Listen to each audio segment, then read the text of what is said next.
On a cold, snowy night, a small light shines in the darkness of a distant mountain. Near a campfire, a bearded man pours himself a drink to warm up from the bitter cold. Suddenly, footsteps in the snow approach his fire, breaking the silence of the night. He takes a sip of his drink while watching the figure calmly approach him. The man finds the newcomer's light clothing odd, who says he's just there for a job. The visitor shows a photo on his phone, confirming the identity of his target, Simon Jones. Simon is impressed that he was found and asks if the Union sent him. He recognizes the man in the suit as the legendary Asian hitman known as Jay. Simon greets him and mentions that he's heard a lot about him from someone named Johnny. He comments that Johnny is Jay's only friend, but the hitman corrects him, saying he's just a colleague. Simon then asks if they're from the same country, and Jay explains that they're not. He realizes his comment sounded racist, and Jay confirms that it was a little. A tense silence hangs between the two as the campfire crackles in the snow. The two men stare at each other for a moment in silence before the inevitable showdown. The tension builds with the crackling of the fire illuminating the scene. Jay attacks first with a sharp steel wire, aiming for Simon. Simon is thrown back by the force of the attack, but manages to defend himself from the blow. He quickly grabs the wire with his hands to stop Jay's attack. Jay pulls the wire hard, injuring Simon's hand and knocking him off balance. Simon pulls out a small hatchet and uses it to block Jay's next attack. Jay's eyes glow with a blue light as he prepares for his next move. Their blades clash, creating sparks in the cold, dark night. Simon uses all his strength to push Jay's blade away with his hatchet. He manages to deflect the blow and create an opening to attack his opponent. With a clear path, Simon prepares a quick, direct strike with his weapon. However, Jay skillfully dodges and prepares an attack with his own knife. He manages to deflect Simon's hatchet with a precise move of his knife. Jay's attack hits Simon's shoulder, who cries out in pain from the wound. Simon doesn't give up and attempts a desperate strike with his other hand. Jay ducks to dodge the attack and spins his body for a powerful counter-attack. He throws the hatchet he took from Simon directly at him. The weapon hits Simon dead on, and he falls to the ground badly injured. Jay ends the fight with one last swing of the hatchet. Red drops slowly fall from the hatchet's blade onto the white snow. Lying on the ground, Simon coughs, a red stain on his lips, and admits there's a reason Jay is legendary. Jay asks if he knows the reason for the Union's order, and Simon confirms it's 'cause of Johnny. Jay thinks the Union is just unhappy with Johnny's new company. Simon laughs and reveals that the Union actually wants to eliminate Johnny and his entire company. He challenges Jay to say if he thinks the Union is wrong, and decides to give his own opinion first. Simon explains that the Union has monopolized all the hitman jobs in North America. Because of this, all hitmen have to bow down to the organization to get work. He says the industry is now controlled by people who have no respect for the profession. Looking at a group of executives, he prepares to ask Jay again. Simon asks if Jay really doesn't think the Union is wrong, but he says he doesn't make judgments. Jay coldly states that he just does the jobs he's given in his current situation. Simon laughs and says that they'll see what kind of jobs and situations Jay will get. Before he can finish his sentence, Simon's life fades away, and all he sees is Jay's reflection. Simon's body finally goes limp, and silence returns to the area. Jay turns and starts walking away, leaving the body behind in the snow. He wipes a bit of red from his face with a thoughtful expression about what he just heard. The story changes scenes and takes us to the city, where we see the imposing Union building. Inside a meeting room, a man informs Jay that he's sent the target's information. Jay looks at his phone and thinks that this is exactly the situation Simon Jones predicted. He opens his phone and sees the photo of his next target, his former colleague, Johnny Wong. Jay then remembers a moment in the past when Johnny offered him a drink. He recalls always saying they were just colleagues, but Johnny treated him like a friend. Jay remembers that the Union used to pair up compatible hitmen for team jobs. His first job with Johnny was one of those, and they barely had time to introduce themselves. After the job, Johnny formally introduced himself and held out his hand for a handshake. Johnny commented that it was his first time working with another Asian hitman. He then suggested they be friends, but Jay coldly replied that he didn't have any friends. Johnny wasn't fazed and said that was perfect because now Jay had a friend. Jay tried to explain that he didn't need friends, but Johnny insisted it was a good opportunity. Over time, Johnny's persistence made him the only person Jay was close to in the business. In another memory, Johnny asks if Jay has ever thought about becoming an even closer colleague. Johnny then invites him to be his business partner, leaving Jay surprised. He reveals that he plans to start his own company because he's tired of the union system. Johnny also complains very expressively about the high fees the union charges. He invites Jay to join him, believing that together they could do something incredible. Jay turns down the offer immediately, which surprises Johnny with the speed of his response.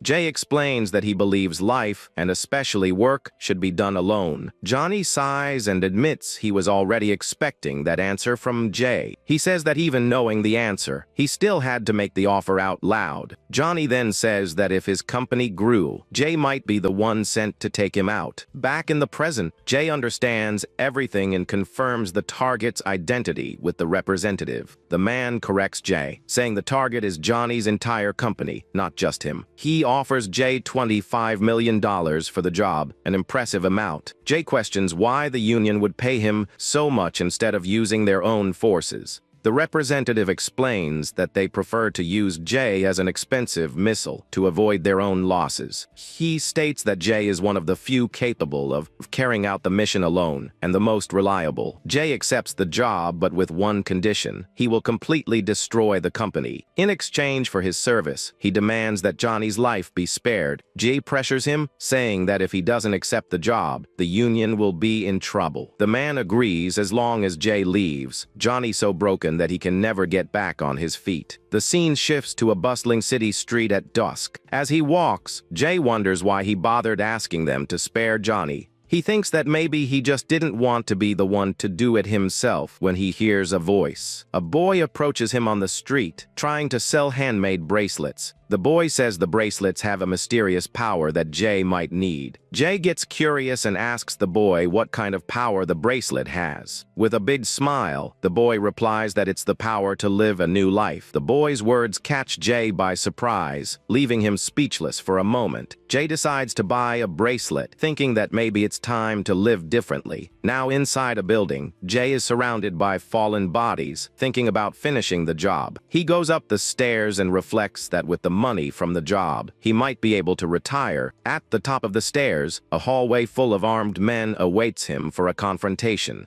As more enemies advance, Jay questions what he would do if he actually retired. In the midst of the fight, he realizes he's never stopped to think about a life outside of work. Far away, Johnny Wong looks out over the city from his luxurious and quiet office. The door to his office bursts open, and Jay appears in the doorway, ready to fight. Johnny says the fact that Jay is there proves his company did well, and offers him a drink. Jay accepts the glass and downs the entire contents in one go without hesitation. Next, he throws the glass on the floor, shattering it into pieces. Jay declares that Johnny's company is finished, and that he destroyed everything with his own hands. Johnny replies that despite that, Jay doesn't look to be in very good shape. He throws his own glass at Jay, who dodges at the last second. Johnny rushes forward and attacks him, shattering a glass window with the impact. Jay is surprised by Johnny's strength and speed, who seem to be unprepared. He moves with agility and kicks Jay hard, sending him flying into a table. The impact breaks the table and leaves Jay momentarily stunned on the floor. Johnny then grabs a weapon that was hidden under the table.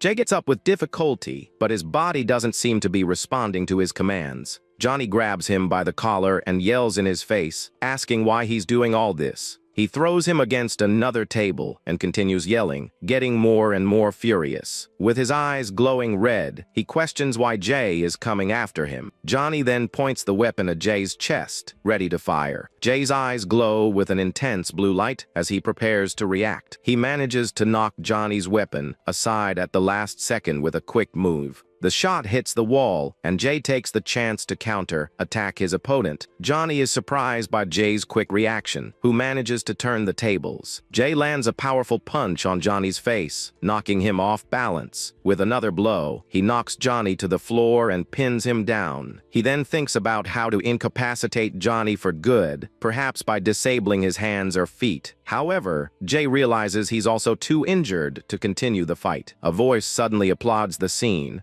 getting the attention of both men. Jay turns and asks who's there watching their fight. The union representative appears with reinforcements, saying he came to make sure the job was finished. In an instant, several laser sights are aimed at Johnny on the floor. Jay recognizes the man and his soldiers, but has no time to react. The soldiers fire at Johnny without any hesitation, following the order. Jay turns in shock and tries to stop them, but it's too late to save him. He yells at the representative, reminding him of their deal to spare Johnny's life. The man just tells him not to get worked up, but Jay is hit by a shot. With a look of pure fury, Jay glares at the man who betrayed him. The representative simply says that it's all just business. After all, he reveals that the union realized exceptional people like them are a threat. The man declares that's why both had to be eliminated. With his eyes glowing, Jay curses the man and his dirty business. The soldiers then open fire on Jay, who is defenseless and surrounded. He is hit by multiple shots and falls to the floor, his life gone. His body hits the floor, and the bracelet he bought begins to glow. A mystical energy emanates from the bracelet, enveloping his lifeless body. The energy forms a complex magic circle around Jay. A butterfly of light emerges from the bracelet and flies away from him. Suddenly, Jay finds himself inside a car, stopped at a traffic light at night. He looks at his hand and sees the glowing bracelet, wondering if he's alive. A driver outside complains that he hit a delivery guy who came out of nowhere. Jay hears the man speaking Korean and wonders how he ended up in Korea. The drunk driver thinks about running, and Jay realizes he's in the delivery guy's body. He then yells at the driver through his phone, completely scaring him. Jay, in the delivery guy's body, lands a hard punch on the drunk driver's face. The man falls to the ground, asking someone to call the police, completely dazed. Jay shows no mercy and continues to kick the driver lying on the ground. With the driver passed out, he gets in the car and reflects on his situation. He realizes he passed away in the United States and was reborn in someone's body in Korea. Jay swears revenge on those who betrayed and took him down, determined to make them pay. He then remembers that he's now in Korea, far from his enemies. He knows he can't just drive to the United States to get his revenge. And even if he could, the Union isn't a group you can just find. Tired, he decides he needs to rest and process everything that happened. For now, he decides to go to the original body's home to rest. Jay reflects on how hits need to be precise and require information. He decides to hack the body's owner's phone to find out more about him. Using the original owner's face, he uses facial recognition to unlock the phone. In seconds, he gains access to all the information on the device. Jay arrives at the small, simple apartment of the body's former owner. He found the address on the phone and notes how the place is ordinary, with nothing special about it. Opening the fridge, he realizes there's nothing to eat in the apartment. Jay discovers that the young man's name is Jin Jaehyun, and he is 27 years old. He finds out that Jaehyun had a difficult life, full of failures and a lot of debt. The empty water bottle in the trash reflects the young man's precarious situation. And to make matters worse, Jaehyun ended up being taken out by a drunk driver. A miserable life. Suddenly, someone starts banging violently on the door, calling for Jin Jaehyun. Jay wonders who would be shouting at this time of night and braces for the worst. He opens the door and finds two men in suits staring at him intimidatingly. The men introduce themselves as collectors and question him about the overdue interest. Jay understands they are the loan sharks Jin Jaehyun borrowed money from. As the men intimidate him, Jay peeks through the door and notices something. A neighbor is looking through the crack of her door, scared by the commotion in the hallway. She complains about the noise in the middle of the night and slams her door shut. The loan shark starts searching the apartment, and one of them finds the car keys. The head loan shark accuses him of buying a car instead of paying his debt.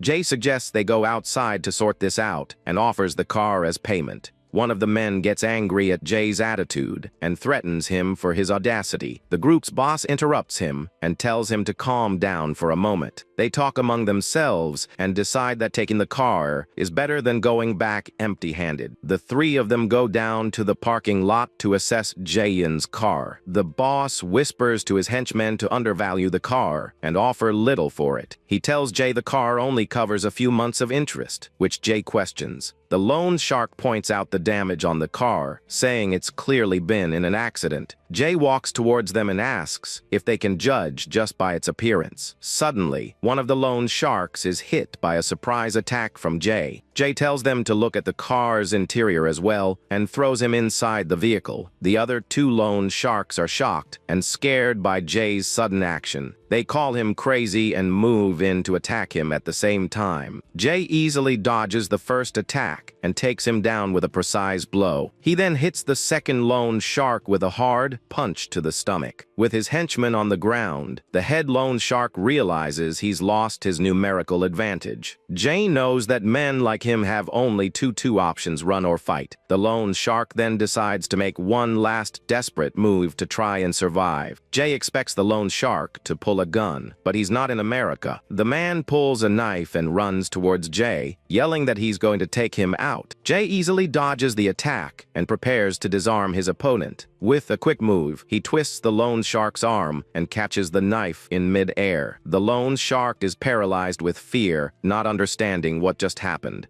Jay hits him with a punch to the face, breaking his nose and stunning him. He kicks the loan shark, who falls to the ground, defeated and with no strength to react. Jay tosses the knife into the air and catches it masterfully, ready for the final blow. He pins the loan shark's hand with the knife, who screams in pain from the injury. Jay threatens to end him if he ever shows up again, and the man agrees, terrified. He then throws the car keys to the loan sharks and tells them to leave. The group's boss gets in the car, still in shock from the beating they took. In the rearview mirror, he watches Jay standing there and wonders who that guy is. He doesn't understand why someone so strong let himself be intimidated and still gave up the car. Jay gets rid of the stolen car to avoid trouble and can finally rest. Back in the apartment, he sees the light in his room is on and finds the situation strange. Upon entering, he finds his neighbor waiting for him and wonders what she wants. He's confused by her presence in his apartment, just wanting to rest. The neighbor says she saw everything he did to the loan sharks in the parking lot. She explains that she was ready to call the police, but he took care of them on his own. Jay asks if she's going to report him, but the woman says she's just curious. She admits she became curious about him and wanted to know more about his strength. Jay dismisses her, saying he needs to rest, and goes into his apartment. The neighbor is a bit embarrassed by the dismissal, but understands the situation. Finally alone, Jay throws himself on the bed, exhausted from the day's events. He tries to sleep, but can't relax after everything that's happened. His stomach rumbles with hunger, breaking the silence of the dark room. He realizes he's hungry and decides to go out for a quick bite. Jay decides to go to a 24-hour fast food joint to get a burger. He sits down to eat and remembers the reason he chose that place. He remembers a conversation with Johnny about that fast food chain. Jay would question him for always choosing the same place to eat. Johnny explained that the burger there was the perfect food for a hitman. He liked the fact that the taste was the same anywhere in the world. Johnny said it prevented issues with food and kept him in shape. He also liked that it was a 24-hour place, perfect for the job. Jay would get annoyed with Johnny because the more he talked, the more sense he made. Back in the present, Jay eats his burger and mourns Johnny's passing. He thinks that they were both taken out, but only he got the chance to come back. A woman enters the diner complaining of hunger and sits down near him. Jay gets annoyed by the interruption of his thoughts about Johnny. He wonders who this woman is and where she came from so suddenly. As he eats, the bracelet on his wrist begins to glow again. The bracelet's mystical energy manifests once more without warning. Jay wonders why the bracelet is glowing again and what it means. He then notices that the woman's hand is also glowing with the same energy. The woman looks at her hand, surprised by the sudden and unexpected glow. The two stare at each other in the diner, both with their hands glowing intensely. The woman asks if he's Jay, and he's shocked that she knows his name. She realizes from his reaction that he's not the Jay she knew and is disappointed. The woman looks at the young man in front of her and sees the image of Jay in his old body. The glow on their hands fades, and the connection between them is broken. Jay realizes she mistook him for Johnny and tries to correct the misunderstanding. Furious, the woman attacks him, yelling that he's the Johnny he took out. Jay is completely confused by the sudden and unexpected accusation. She knocks him to the floor with a quick quick blow and easily pins him down. The woman accuses him of betraying their friendship and blames him for Johnny's end. He tries to explain, saying she needs to listen to him before jumping to conclusions.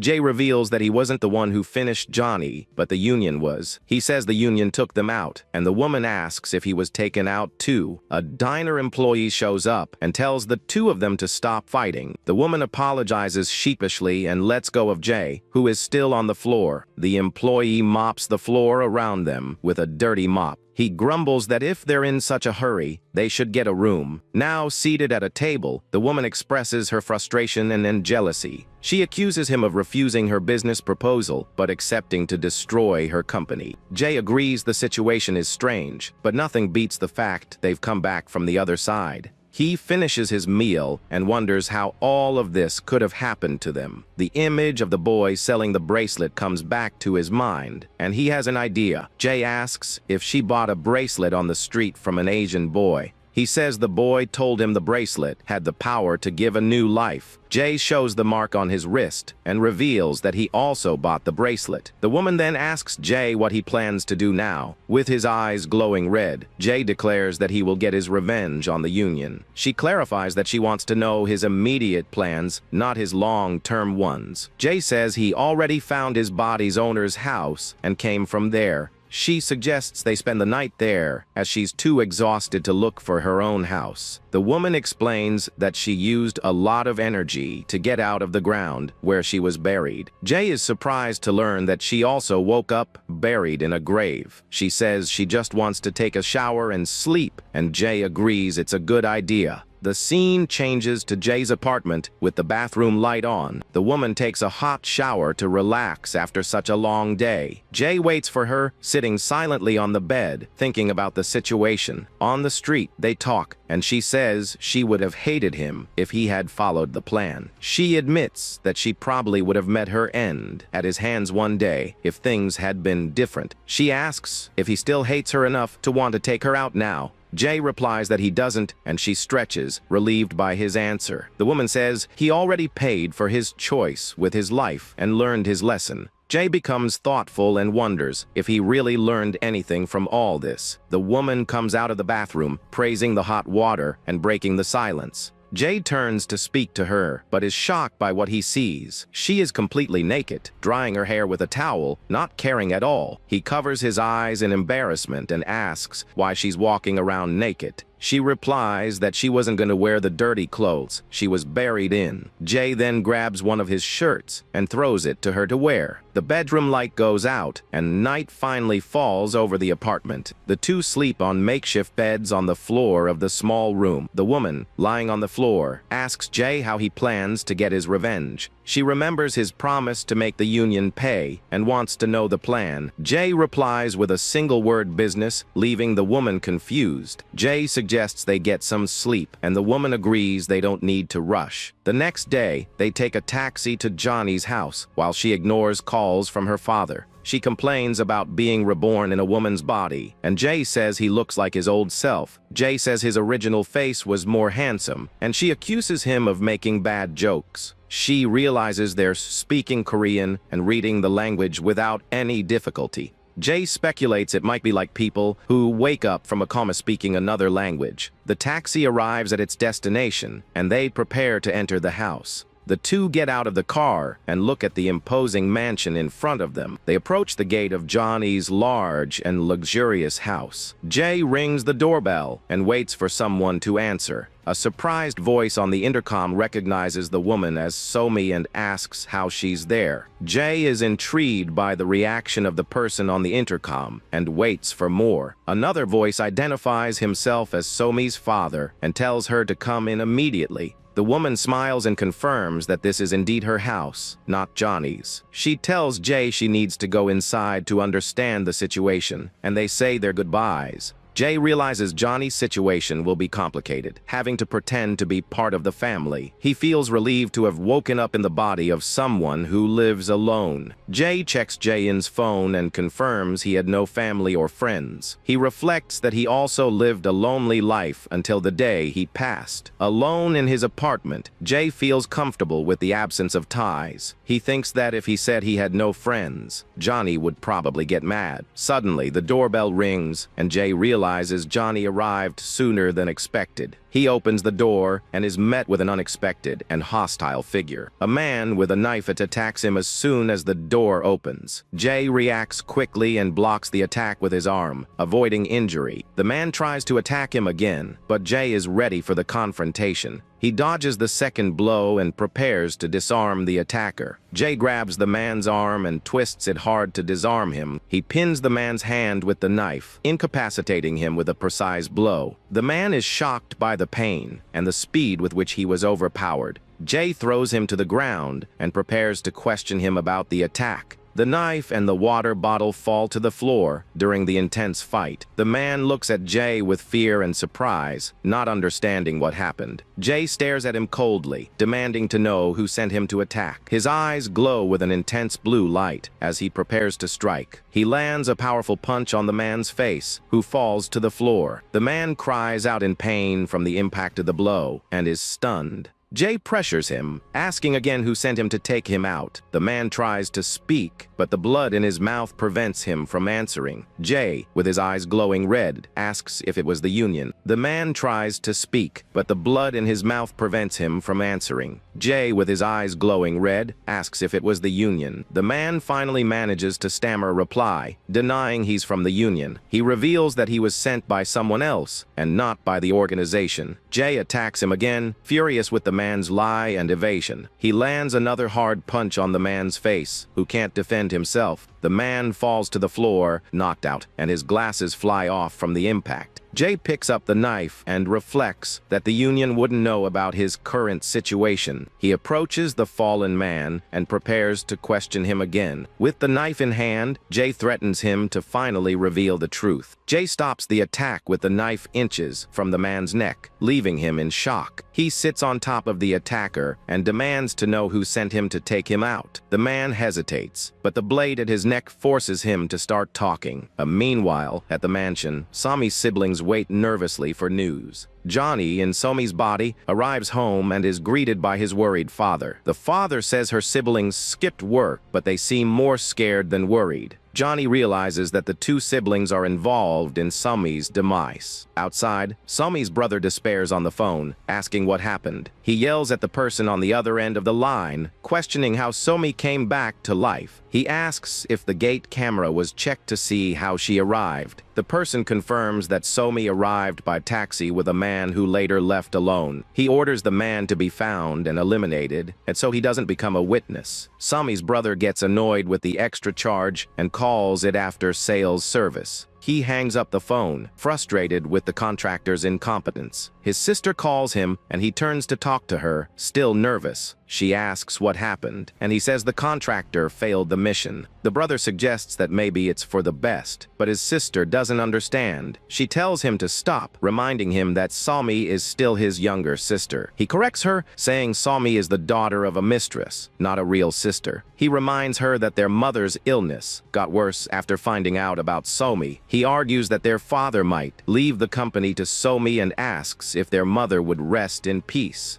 The brother yells at her to remember what's at stake for the family. He says that everything he's doing is ultimately for her own good as well. Back at Jay's apartment, night falls, and the light from the window goes out. Jay interrogates the man, who reveals he doesn't know the exact identity of the client. He thinks that taking the man out now would be a problem for cleaning up the scene. The man, in turn, wonders who Jay is and how he's so strong and fast. He's impressed by Jay's speed and strength during the fight. The man thinks about attacking him again while he's distracted. Jay senses the man's intention and gives him a threatening look. He says it won't work because his experience and instincts alerted him. Jay feels the man's murderous intent and prepares for the worst. He asks the man if he wants to live, and the man agrees, scared. Jay opens the door and tells him to leave, saying he never found him. He warns him to never again accept a job that involves them. Jay threatens to end him if he ever shows up again, and the man agrees, terrified. He slams the door shut after the man leaves, finally alone. Outside, the man calls his boss and reports what happened. The boss gets angry about the failure and demands that he find the target immediately. The man hangs up and says he'll return the money if they never contact him again. At the mansion, Sami's brother gets the news of the refund and is furious. He yells at his contact on the phone, outraged by the contractor's incompetence. A woman appears and greets him, interrupting his angry call. He hangs up the phone and looks around to see who is there with him. He orders a new contractor to be found to finish the job. Meanwhile, Johnny, in Somi's body, investigates the phone and understands the situation. He discovers that Somi's father is the chairman of the HK group, and the siblings are the children of the chairman's first wife. Johnny finds out that the youngest daughter was taken out the day before. He concludes that the half-siblings had her eliminated because of the company inheritance. Sami's sister approaches the table and greets her hesitantly. She seems worried and asks if Sami is okay and what happened to her. Johnny, in Sami's body, makes up that he doesn't remember anything and must have had too much to drink. He suspects the sister is just trying to find out how much he knows about what happened. The sister holds his hand and thanks her for coming back, leaving Johnny a bit confused. From the girl's expression, he realizes she seems genuinely concerned. Johnny also thinks that Somi's sister is actually pretty cute. At that moment, someone's footsteps approach them in the dining room. The sister gets scared when she sees her older brother arriving and quickly lets go of Johnny's hand. She thinks her brother would eliminate her too if she got in the way of his plans. The girl regrets being so scared that she can't say anything about the situation. Seeing the tears in her eyes, Johnny tries to console her, calling her Miss, comforts her, saying he understands how she feels and won't let it happen again. The sister accepts the comfort but finds the way Somi is talking strange. Later, Johnny calls Jay and asks if he's okay after finding out about the situation. He's surprised a hitman went after Jay, but figured he'd handle it. Johnny realizes the same person who ordered Somi to be taken out also sent someone to eliminate Jay. Jay explains that the hitman didn't know the client's identity, but he thinks he already knows who it is. He says that either way, they need to take care of that person before anything else. Johnny then reminds Jay of their conversation about getting revenge on the union using business. He says that Jay's idea of starting a company to go against the union was right. Jay replies that he was actually hoping Johnny would tell him what to do, since he has experience. Johnny is surprised that Jay doesn't have a plan, but says there's a quick way to start. He reveals that the fastest way is to take over a business that already exists. Johnny's suggestion leaves Jay thoughtful about the possibilities. The night passes as he thinks about the plan they just discussed. The next day, Jay regrets not asking the hitman if he belonged to any organization. While in the bathroom, he hears a noise coming from the front door. Someone starts banging very hard on his door, breaking the silence. Jay wonders if the hitman came back, even after the warning he gave. Hearing the voice outside, he recognizes that it's the loan sharks from before. He opens the door and asks what the two of them are doing there again. The loan sharks, with their bruised faces, nervously say they came to collect the debt. An older man appears and tells the two to get out of the way, treating them like subordinates. Jay is intrigued when he realizes that man is the head of the loan sharks. The man introduces himself as the boss of the loan company Jayan borrowed money from. Jay smiles as he realizes he's found the existing business he was looking for. The scene flashes back to an earlier moment, showing an expensive car arriving. The head of the loan sharking operation lights a cigarette while listening to his men's report. Baekjum Tae, president of Platinum Finance, complains that they came back with a car and not money. His henchmen apologize, but he scolds them for not having the tribute money.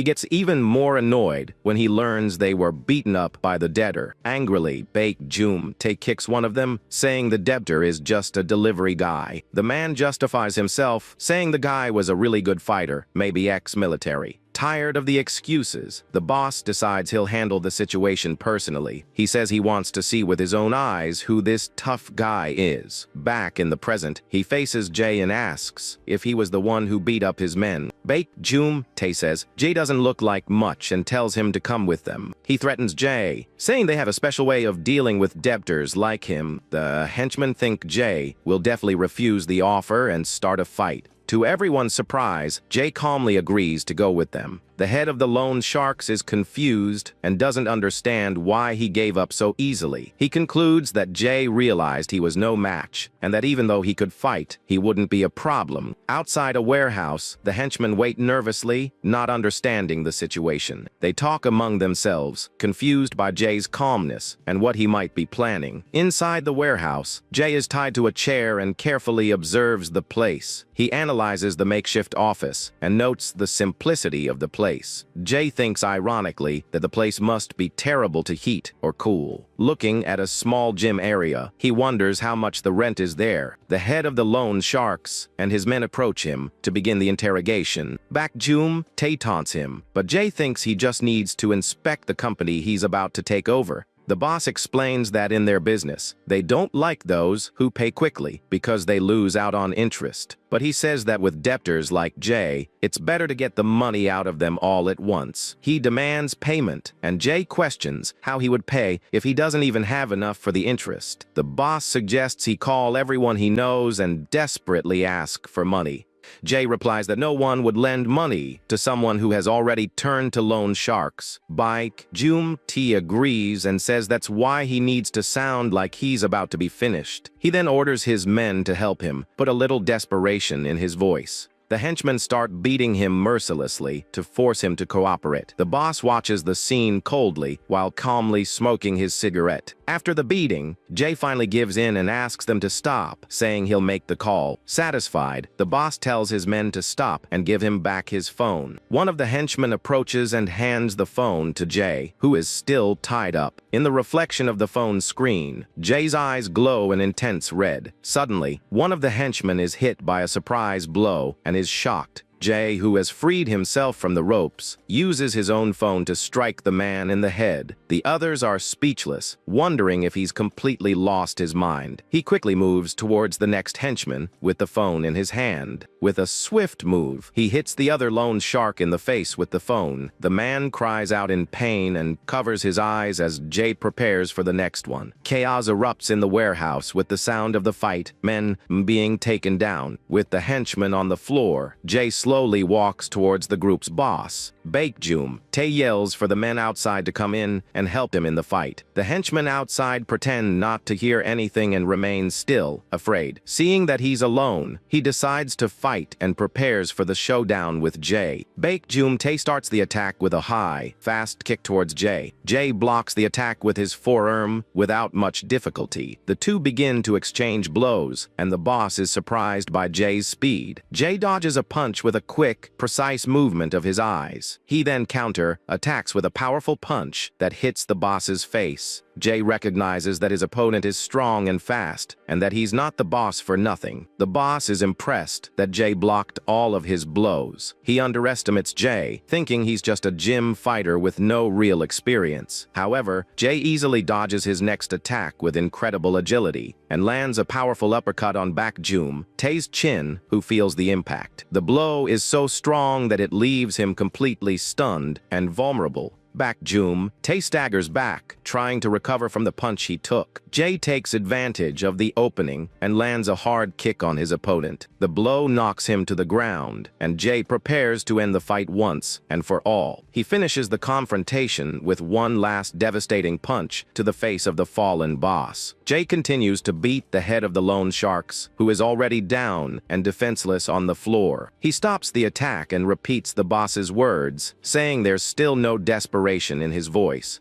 Jum-tae stares at him with his eyes wide with pure terror and surprise. Desperate, he begs Jae to stop the beating and asks if they can talk. Jae agrees with a smile and suggests they talk a little business. A while later, Jae informs the bruised boss that he's taking over his company. Baek Joom Tae asks indignantly if this is a hostile takeover. Jae replies that this is how things have always worked in the underworld. He realizes the boss doesn't understand the situation and offers to explain it better. Baek Joom Tae explains that the Seal underworld is divided between two major groups. He reveals that his company operates in Seogwang's territory, which is why he pays tribute. Jae understands there are organizations like the Union there and asks what else there is. The boss warns that Seogwang won't let it slide and that Jae will be taken out soon. Unfazed, Jae says that he'll have to take over Seogwang too, leaving the man in shock. Baek Joom Tae tries to explain that he doesn't understand the scale of these organizations' power. Jae hears about their strength but calmly replies that he now understands the situation. He declares his simple plan first, take over Seogwang, and then the other group. Jae states that only then will he have total control of the Seoul underworld. Baek Joom Tae stares at him and thinks that this guy is completely insane. Suddenly, one of the henchmen runs in, warning that Seogwang has arrived to collect. The boss is surprised and nervous about the unexpected arrival of the collectors. A man in a suit and his subordinate enter the warehouse, calling for Boss Baek. Baek Joom Tae asks Jae to be quiet and says they'll talk after the man leaves. Jae just watches the scene unfold in silence, without saying a word. The boss greets manager Kim, who finds the less than warm reception strange. The manager notices Baek Joom Tae's bruised face and asks what happened. Kim says it doesn't matter, and that he's just there to pick up the tribute money. Suddenly, Jae interjects and says that he won't be taking any money today. The manager asks who he is, and Jae replies that from today on, the business is his. He declares that they will no longer pay tribute to Seogwang. Baek Joom Tae despairs, thinking he told that crazy guy to keep quiet. The manager asks who this guy is, and Baek Joom Tae explains that he was a debtor. The man gets angry at the audacity, and Baek Joom Tae tries to say the situation is confusing. The manager kicks the boss, demanding that he explain properly what's going on. He grabs him by the collar, but Baek Joom Tae can't speak out of shame. The man accuses Baek Joom Tae of having joined the rival group, Dongsan. As the boss tries to explain, the manager demands that he speak up. Jae surprises everyone by attacking the Seogwang manager with a knee strike. He scolds him, saying that even though he works for a big company, he's just an employee. Baek Joom Tae is worried, but at the same time feels satisfied with the scene. Lying on the floor, the manager accuses Jae of being from Dongsan and threatens him for invading their territory. Jae coldly replies that he's not from Dongsan, leaving the man on the floor. He declares that this is now his territory and tells the manager to take the message back. Baek Joom Tae watches the scene, not understanding what Jae is trying to do. The manager is shocked that Jae is simply letting him go after everything. He spits out some blood and agrees to leave the premises immediately. The man runs for the exit, yelling that he's going to tell his company everything. The boss despairs, thinking Seogwang will think he's involved in this. He runs after the manager, saying he'll explain everything, but Jae questions him. Baek Joom Tae insists he needs to explain in more detail and runs out of the warehouse. Jae watches the boss run off and is a bit confused by the situation. Baek Joom Tae desperately runs after manager Kim, who is already getting into the car. With a bloody face, Kim yells that he doesn't know what the boss is plotting, but it's over for him. Baek insists it's a misunderstanding, and the manager agrees to listen but wants him to be quick. He explains that Jae was a good debtor, but snapped and beat up his men and him. He finishes by saying Jae wants to take over the company and asks for help, as he couldn't explain before. Manager Kim finds the story of a single man defeating all of them hard to believe. Even so, he decides to act and promises to bring all the branch employees to finish Jae. The manager's car then speeds off, leaving Baek Joom Tae behind. One of the henchmen asks if they should get ready, but Baek tells them to stay out of it. He's confident that, as soon as Seogwang's reinforcements arrive, Jae will be finished. Back in the warehouse, Jae calmly asks if the conversation outside went well. Back Tae comes back inside and says he explained everything and is leaving now. Jae stops him, asking to talk a bit more, which intrigues the boss. The boss thinks he just needs to stall and buy time until the reinforcements arrive. To buy time, he asks if Jae really intends to take over the entire Seoul underworld. Tae asks why he wants so much power and money, and Jae replies that he needs both. Jae reveals that his ultimate goal is to build a company big enough to destroy the Union. Bike asks why take over his company, and Jae says it was the fastest way a colleague suggested. At that moment, a car screeches to a halt outside, interrupting the conversation. Several men get out of the vehicle, preparing to invade the warehouse. Manager Kim returns with a small army of men armed with bats. They gather in front of the warehouse door, ready for the attack. The door bursts open, and Kim enters, yelling for them to come out. Jae turns and asks what's happening, while Baek smiles victoriously. The boss says with a malicious grin that now Jae is completely finished. One of Kim's men confirms that the message was received and that this is the company's answer. From the back of the crowd, someone yells the order to take Jae out immediately. The armed men advance all at once towards Jae for the attack. Jae just watches the scene with a bored expression on his face. Night falls over the warehouse, and the inevitable confrontation is about to begin. A short time later, silence takes over the inside of the place. A bloody metal bat is shown on the floor amidst the chaos. Jae is standing in the middle of dozens of fallen bodies all over the warehouse. Back Tae looks at the scene in complete shock, unable to believe Jae's strength. Jae calmly walks among the bodies of the men he just defeated. He approaches the fallen manager, repeats that the company is now his and will not pay tribute. With a cold look, Jae steps on the man's head and asks if he understood correctly. Terrified, Manager Kim stammers that he understood the message perfectly. The tension in the air is palpable as Jae decides what to do next. One last man standing still tries to fight and advances on Jae. The order to take him out still echoes in his mind as he attacks.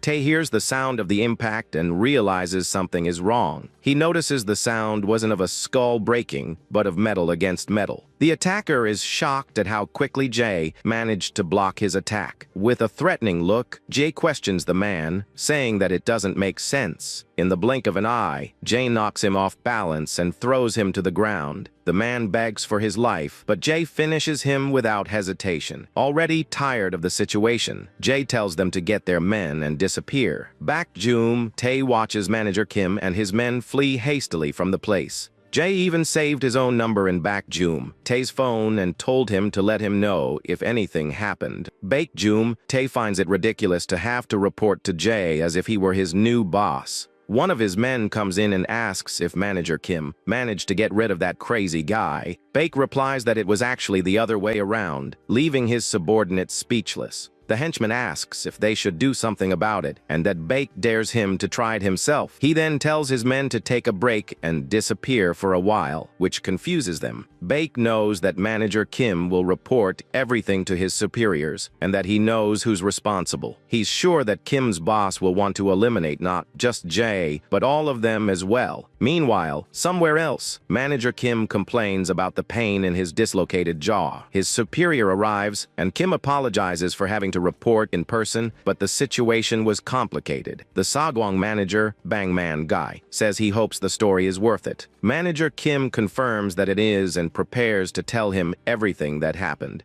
In a luxurious restaurant, Bangman Guy listens to the report attentively with an air of boredom. He summarizes that a debtor took over Baek's company and defeated Seogwang's men. Bang agrees that the situation is strange and offers to simplify things even further. He concludes that Platinum Finance teamed up with someone skilled and attacked them. For him, what matters is that they didn't receive the tribute and were also attacked. With a cold look, he declares that someone needs to take responsibility for this. He orders his men to capture Baek Tae, who is probably already trying to escape.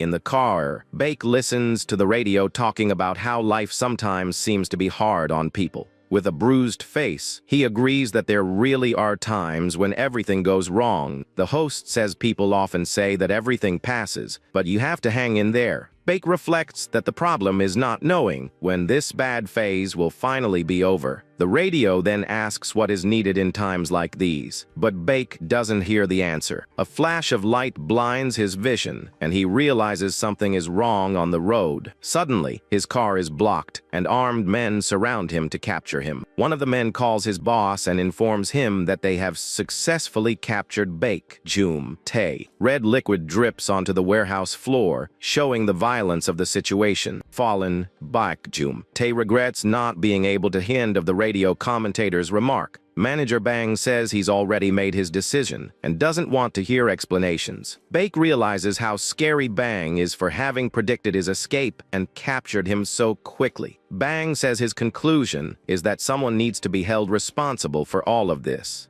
He then threatens Bak, telling him to bring Jin Jai in there if he doesn't want to be the one to blame. Bang says it doesn't matter how he does it because this is Bak's problem. The camera focuses on the warehouse, ceiling as silence takes over the place. Back at the warehouse, Bak calls Jay and remembers he told him to contact him if anything happened. On the other end of the line, Jay corrects him, saying he told him to report, not contact. Bake stammers and asks Jay to come to the company because something happened. He thinks about how to trick Jay so he won't realize it's a trap set by Sagwang. To surprises Bak by asking if he's been captured, leaving him in shock. He then instructs Bak to reply, of course, if he's calling for help. On the other side of the city, Jay hangs up the phone and says he's heading over there immediately. The call ends and Bak is left in silence, completely shocked by the situation. He informs them that Jay is coming and his subordinate asks what happened on the call.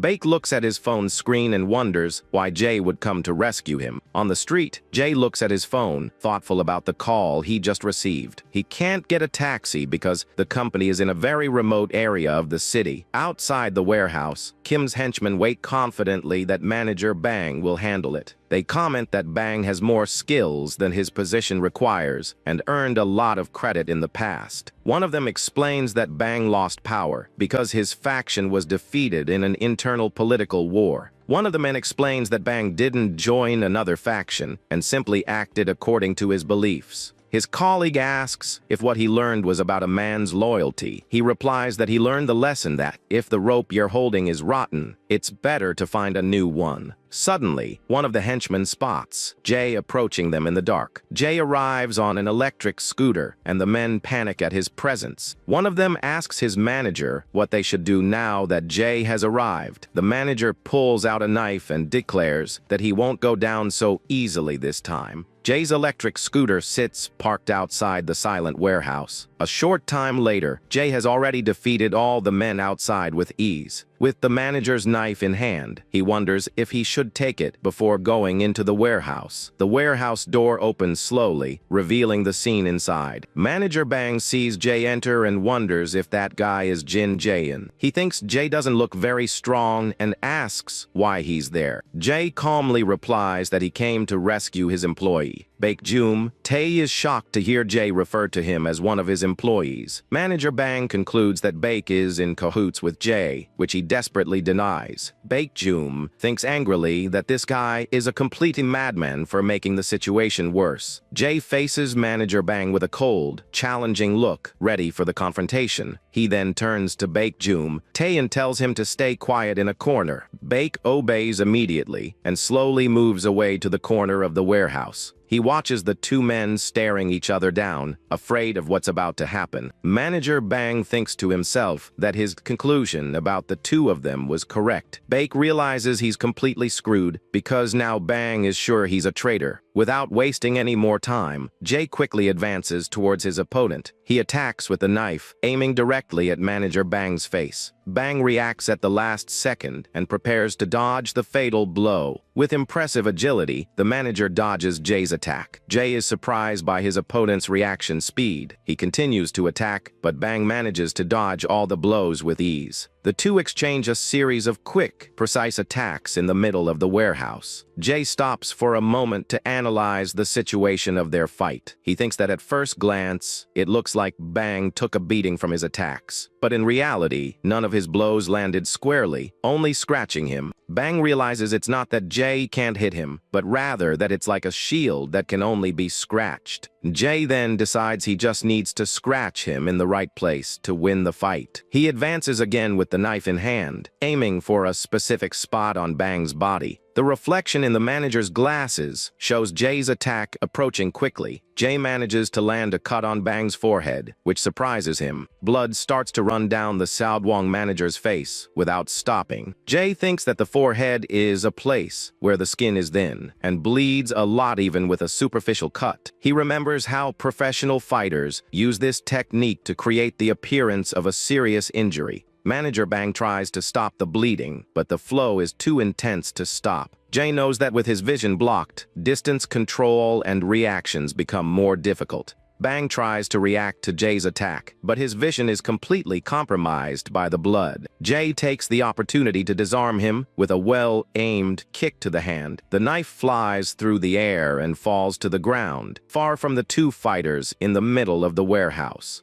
Tae picks up the knife from the floor, completely confused about what's happening. Manager Bang wipes the blood from his face and says that now that the toy is gone, he straightens his tie and declares that now they will fight for real. Jay agrees, and the two prepare for the final, unarmed confrontation in the warehouse. The two begin to exchange punches in an intense and balanced fight in the middle of the warehouse. Even without the knife, Bang wipes the blood from his face and continues to fight with confidence. He compliments Jay, saying he's doing well in hand-to-hand combat. With his eyes glowing with anger, Bang declares that now he's going to fight for real. He lands a devastating punch that sends Jay flying to the other side of the warehouse. Jay gets up with difficulty and admits that this guy's strength is no joke. Without giving him time to recover, Bang advances with another powerful punch. He taunts him, telling Jay to keep blocking the blows if he can take it.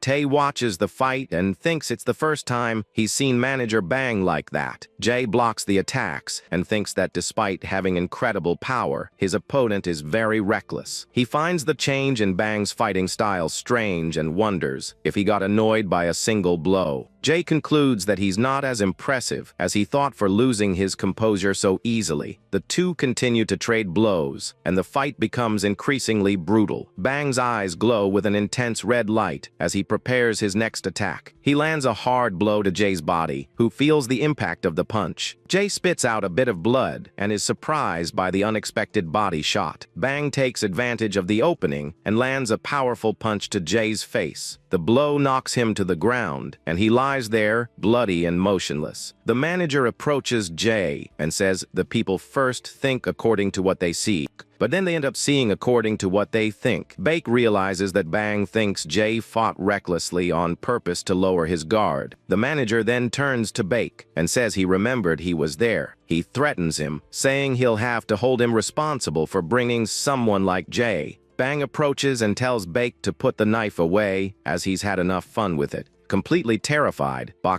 Tae curses under his breath, not knowing what to do. Suddenly, the manager's eyes widen in surprise and shock. The reflection in his glasses shows the image of Bake with glowing eyes. However, the one who attacks him is Jay, who suddenly gets up with a powerful kick. The blow lands squarely and knocks him out instantly, ending the fight. Jay approaches back and holds out his hand, asking for the knife back. Bake hands the knife to Jay, who says he hasn't had enough fun with it yet. He then walks towards the fallen manager with the knife in hand. With a quick, precise movement, he expertly twirls the knife in his hand. He stabs Bang several times in the body, waking him up with intense pain. The manager screams in pain from the wounds of the knife blows. Jay explains that he avoided the vital organs, but he'll perish from blood loss if he doesn't go to the hospital. He then raises the bloody knife once more, ready to strike. With the knife at Bang's neck, he warns him not to try to follow them. The manager replies that even if he doesn't follow them, his company will hunt them to the end.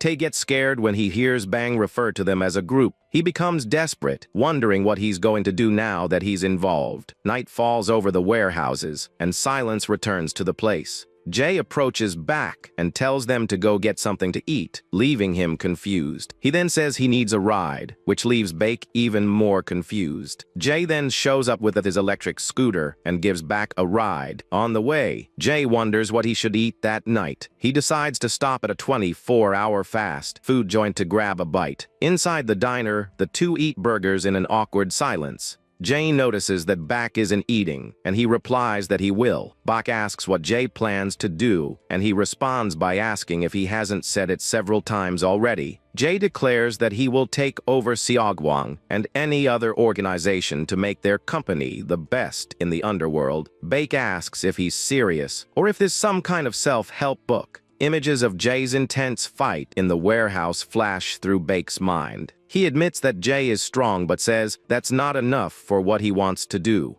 Bake explains that being strong and building a strong company are two completely different things. Jay looks at him and says he's run a business before, so he knows that very well. Bake reminds Jay that he was kidnapped at his front door and that it would be dangerous to go back there. Jay invites him to sleep at his apartment, saying a hotel would be a waste of money. The scene changes to Jay's apartment with the window light on. As he dries his hair, Bake Tae wonders why he's doing this. Meanwhile, Jay is on his phone and complains about getting involved with a guy like Bake. Bake warns Jay that someone is coming, and he asks who it is. Jay reveals that his business partner is coming, and Bak is surprised that there's another person like him. On a crowded train, a person listens to music on their headphones. The scene focuses on a young woman who is in the middle of the crowded train car. The woman gets off the train and thinks that she wants to quit that job. She arrives at a building and presses the elevator button to go up. Jay's neighbor, who was watching him before, gets into the same elevator as the other woman. She watches her out of the corner of her eye as the elevator door closes. The neighbor wonders who this beautiful woman is, and if she lives in the building. She is surprised to see that the woman pressed the button for the 3rd floor. Jay's neighbor questions if that's the same floor she lives on. The elevator door opens on the 3rd floor, and the two women get out. She is shocked to see that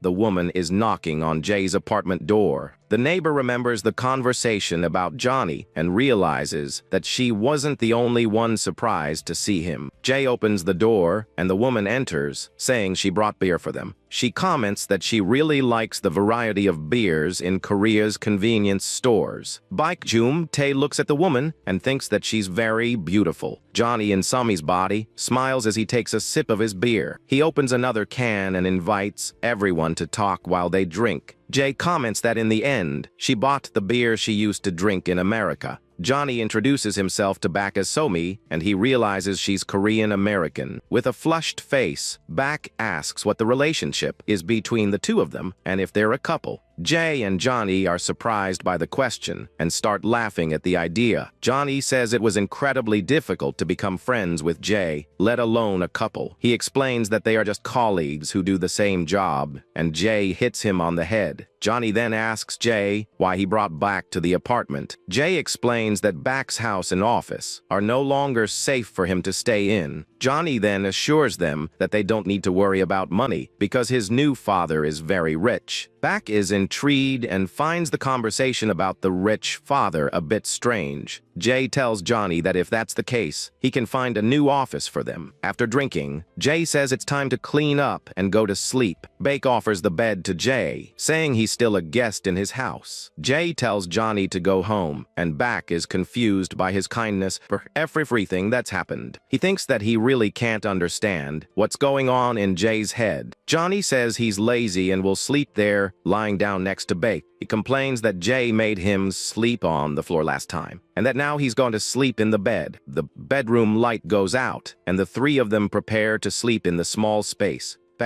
Tae tries to sleep, but feels uncomfortable with Johnny next to him. He looks to the side and sees Johnny sleeping peacefully in the bed. Bake Jum, Tae turns over in bed and thinks there's no way he can sleep like this. The camera shows the scene of the room with the three of them sleeping in cramped, makeshift spaces. Unable to sleep, Bake gets up, frustrated with the situation he's gotten himself into. He goes to the kitchen and drinks some water to try to calm down. With a thoughtful look, he wipes his mouth and stares into the darkness of the apartment. He looks at Jae, who is sleeping peacefully on the floor without a care in the world. Bak then gets the idea to take Jae out and bring his head to Seogwang to be forgiven. He grabs his clothes and searches for something inside his pockets. With Jae's knife in hand, he thinks that he can't be finished because of some crazy guy's mess. He approaches Jae, ready to attack him, but hesitates at the last second. The memory of Jae's voice on the phone, saying he was on his way, stops him. He also remembers Jae saying he came to save his employee. Angry with himself, he wonders why these memories are coming to his mind now. Bak gives up on the idea and puts the knife back in his bag, determined to forget it. He goes back to bed and decides he'll just go with the flow and run away when he gets a chance. With his eyes closed, he thinks he'll deal with the rest when the time is right. Bake finally manages to sleep and starts snoring loudly in the quiet room. Johnny in Sami's body opens his eyes and stares at him with a bored expression. Jae, who was lying on the floor, is also awake and thoughtful about the situation. The scene changes to a hospital at night, showing the building's facade. Inside a room, Bang Man, Jae is sitting on his bed with a vacant look. He stares into space as he remembers a conversation he had earlier. Manager Choi Chol, Hyan from Seogwang, visited him and said that Platinum Finance's revenue wasn't impressive. Bang asked if his report reached the superiors, and Choi confirmed that it did. Choi explained that Bak's company contributed almost nothing to Seogwang, and so the conclusion was that they should drop the case, which shocked Bang. The manager explained that even if they could catch Jae, the profit wouldn't be worth it. Bang got angry, but Choi reminded him that Seogwang is a company and needs to make a profit. He yelled that his men were injured, but Choi didn't care about that. The Seogwang manager just sighed at Bang's emotional reaction. Choi said that in the old days, the entire organization would have sought revenge without thinking about the losses. But he questioned him, saying that this mentality was too old-fashioned for today's world, and that, in any case, the company's decision was to close the case right there. Bang realized the decision wasn't the company's but Director Cho's, his rival. He remembered that Choi was brought in by Director Cho from an accounting firm. Bang wondered why the company was filling up with people like that, or if he was the one who no longer fit in. He remembered Choi's words and began to think that maybe he was indeed old-fashioned, but then the memory of Jae rescuing him came back to his mind with force. Bang thought that it had been a long time since he had seen someone act so old-fashioned. The scene changes to Jae's apartment, with sunlight streaming through the window. Jae wakes up and realizes it's already morning and that he needs to get up. He looks at the bed and sees Bak and Johnny sleeping peacefully, hugging each other. With a smile on his face, Jae approaches and pokes Bak to wake him up. Bake wakes up with a start and screams when he realizes he was hugging Johnny. The noise wakes up Johnny, who complains about the noise and sits up in bed, sleepy. Jae says that since everyone is awake, they should go get breakfast. Bak is curious and wonders what Jae will choose for them to eat. The scene cuts to the facade of the fast food joint they went to the night before. 3 of them eat burgers, and Bake wonders if those 2 are American. Suddenly, Bak's phone starts to ring, and the name, Driver Kim, appears on the screen. Johnny answers the phone and tells the person to send the address and come there. He explains to Jae that it was his private driver, and that he also took him home the night before. Bak is impressed to learn that Johnny has a private driver like important people do. Johnny says his father was worried because she didn't come home and sent him to pick her up. Bake eats his food and wonders if that girl is really living like the youngest daughter of a rich family. He concludes that although she's pretty, she seems a bit crazy. Johnny announces that the driver has arrived and Bake prepares to see who it is. He is shocked to see a luxury car pulling up in front of the fast food joint. Jae says goodbye, saying he's gonna look for an office and will contact them. Johnny waves to Jae and wishes the 2 of them a good time together. Bake watches the driver open the door for Johnny to get into the car elegantly. He starts to wonder if she really is the youngest daughter of a chaebol family. Suddenly, his phone rings, and an unknown number appears on the screen. He answers the call without knowing who could be calling him. On the other end of the line, G introduces himself, and Baek is surprised. The Seogwon manager asks if he is with Jin Jaehyun at that moment. Baek confirms that he is, and the number for Platinum Finance appears on his phone screen. Baek then says he will meet them, and that it has to be right now. Johnny's luxury car drives through the city towards its destination. He asks the driver if they are going home after the call. The driver replies that the chairman went to work and asked her to come to the company. Johnny wonders how big his new father's company is. Upon arrival, he is impressed by the size of the imposing corporate building. He wonders if this is really Somi's family company.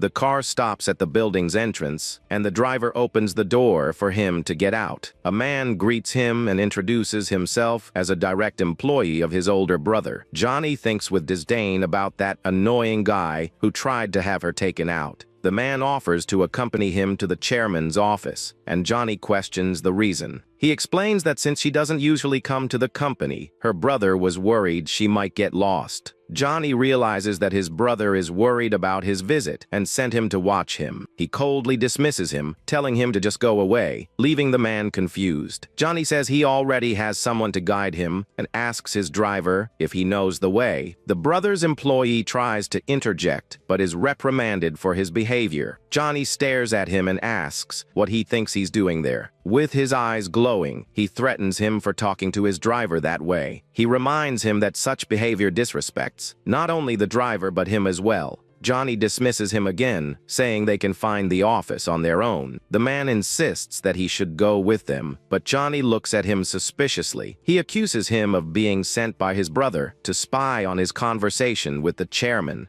The man gets nervous and starts thinking of excuses to give Johnny. Johnny says that's not going to happen and tells him to stop with his dirty tricks. The employee stands outside the building, watching the car drive away. Inside the building, Johnny and his driver walk through the company's hallways. The employees whisper about the presence of the chairman's youngest daughter there. The camera focuses on the elevator ceiling as they go up to the office. The driver comments that Miss has changed a lot since the last time he saw her. Johnny asks if that's so and thinks it's obvious because he's literally another person. In Director Han Ju-seok's office, his employee reports what happened at the entrance. He says he felt as if Somi had become a completely different person. Somi's brother adjusts his glasses and thinks that she's been acting insane since that day. Somi's brother wonders if she found out he tried to have her taken out, but decides to focus on finishing the job. He asks his employee about a new contractor because the last one was an amateur who worked alone. The man reveals that he made a connection with one of the two largest underworld organizations, leaving his boss surprised. He explains that in exchange for completing the job, they will receive a large construction contract from the company. Somi's brother agrees with the plan and tells his employee to proceed with the deal. His subordinate asks for the company's name, and he reveals that it's Seogwon. The man becomes thoughtful at the name of the organization they just hired. Back at the fast food joint, Baekjum, Tae is surprised that Bangman, Jai from Seogwon, wants to meet them. He explains to Jae that he doesn't know the reason, but the manager contacted him suddenly. Jae thinks it's safer for them to meet there than to go to Seogwon's territory. He carefully analyzes the situation before making a decision about the meeting. Jae knows that Bang could bring reinforcements, but in a public place, they would have limitations. Jae then tells Baek to call the manager and tell him to come to the fast food joint. He says he's curious about what Bang wants and isn't worried because he's still injured. Baek says he's scared, but Jae tells him to send the address anyway. A while later, a wrapped burger is on the tray on the table. Manager Bang finally arrives and sits down at the table with Jae and Baekjum Tae. With a bandage on his forehead, he stares at them with an expression of pure rage. He wonders what the heck kind of situation he's gotten himself into. Jae offers him the burger, saying he needs protein to recover from his injuries. The manager takes the burger and notices that it's quite heavy. Without hesitation, he takes a big bite of the snack that Jay bought for him. Bake watches the scene and is surprised by how cleanly the manager eats. After finishing everything, the crumpled burger wrapper is left on the tray. Bang comments that the burger really had a lot of meat and little sauce, which was good. Jay asks why he came, but Bang says he came to hear what Jay has to say. The manager then questions him about his plans and if he's really going to fight against Seogwang. Bake whispers to Jay, saying he'd better tell him what he plans to do soon. He then reveals to Bang that Jay's goal is to dominate the underworld and that he is his boss. Upon hearing that, manager Bang starts to give a small smirk. Suddenly, he starts laughing loudly at Bake Joom, Tae's bold declaration. Bang says the idea sounds ridiculous, but that somehow it makes sense to him. He then surprises everyone by asking if they need more people for the new company. Jay replies that the more, the better, as they have big plans ahead. Manager Bang then declares that he would like to join Jay's company, leaving back in shock. Manager Bang surprises everyone and says he wants to join Jay's new company too. Jay asks about his current company, and Bang says that changing jobs is no big deal. Jay finds the change weird since Bang said the company would hunt him to the ends of the earth. Manager Bang comments that Jay is a good listener, which he didn't expect. Bang says he believed in the company, but the organization itself said something that made him change his mind. He reveals that Bak's company contributes very little to Seogwang, which leaves Bake shocked, and that it would be a bigger loss to hunt them down. So Seogwang decided to just let them go. Bike realizes Seogwang won't come after him anymore, and that he can just run away from Jay now. Jay understands why he wants to leave, but asks why he wants to join their company. Bang explains that he saw Jay save Bak, so he thinks Jay wouldn't betray him either. Jay thanks him and says it would be great to have someone with his skills on the team. He explains that they don't have an office yet and asks Bang to wait, which he agrees to. With a handshake, the two seal the deal for the future of the new company. Manager Bang says goodbye, saying the burger was good and that he'll see them later. Bake and Jay leave the diner and start walking down the street together. Bake reflects that they fought to take each other out, and now they're suddenly working together. He worries that if manager Bang joins, he'll have another boss above him. He shakes his head and dismisses the idea, since he plans to run away anyway. But he decides to ask anyway and questions Jay if Bang will be his new boss. Jay explains that Bake joined first and was a boss, while Bang is just a manager, so of course Bake will be in a higher position, and the man seems to understand. Bake imagines himself being greeted respectfully by manager Bang as his new boss. He then thinks that maybe this situation isn't so bad after all. The scene changes, and Somi's father scolds her for not calling after spending the night out. Johnny apologizes, saying she was talking with a friend and it got late.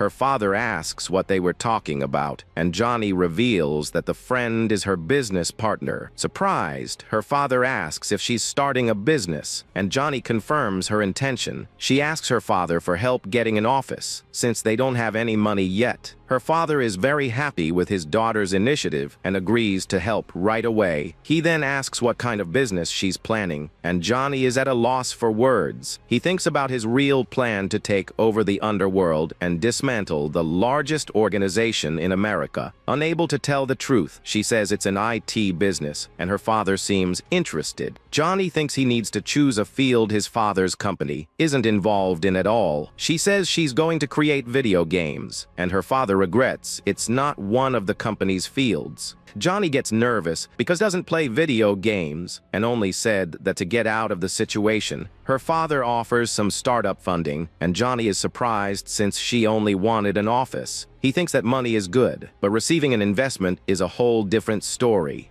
He knows her father is overprotective, wouldn't pressure her to pay back the money or make a profit. But for their plan, taking outside investment doesn't make sense. Even though they need money, Her father understands and says it won't be an investment, but rather an allowance. And Johnny thanks him. Her father is happy that she knows money is a serious thing and believes she won't fail. However, he adjusts his glasses and says that in exchange for the money, there's one condition. He says he knows it sounds old-fashioned, but he doesn't like that young IT people don't wear suits. He explains that suits are like armor for businessmen on the battlefield. Johnny finds that an old-fashioned idea and thinks about the American billionaires in hoodies. Her father guesses his thought and says that even the rich wore suits when they were starting out. Now they dress however they want as a show of power for having built their kingdoms. So he demands that as long as she's spending his money, she must wear the proper armor. Johnny remembers that he also wore suits in his past life and agrees with the idea. To get the office, her father says she should ask her older sister, which surprises her. Father decides not to wait and calls his other daughter, Jekyung, asking her to come to his office. Leaves from a plant fall slowly onto the desk, creating a small scene transition. The older sister, Jekyung, arrives and greets Sami excitedly, asking when she got there. Johnny replies that he was going to look for her and thinks about the tricks his brother tried to use against him. The father then asks Jekyung if she has a vacant office in her largest building in Gangnam. She confirms that she does, and Johnny is surprised to realize his new sister owns several buildings. Her father asks her to give the office to Salmi, and Johnny repeats that she's going to make video games. Her sister is surprised she likes games, but says of course they should help her. The father then asks Jekyung to keep an eye on Somi's new company often.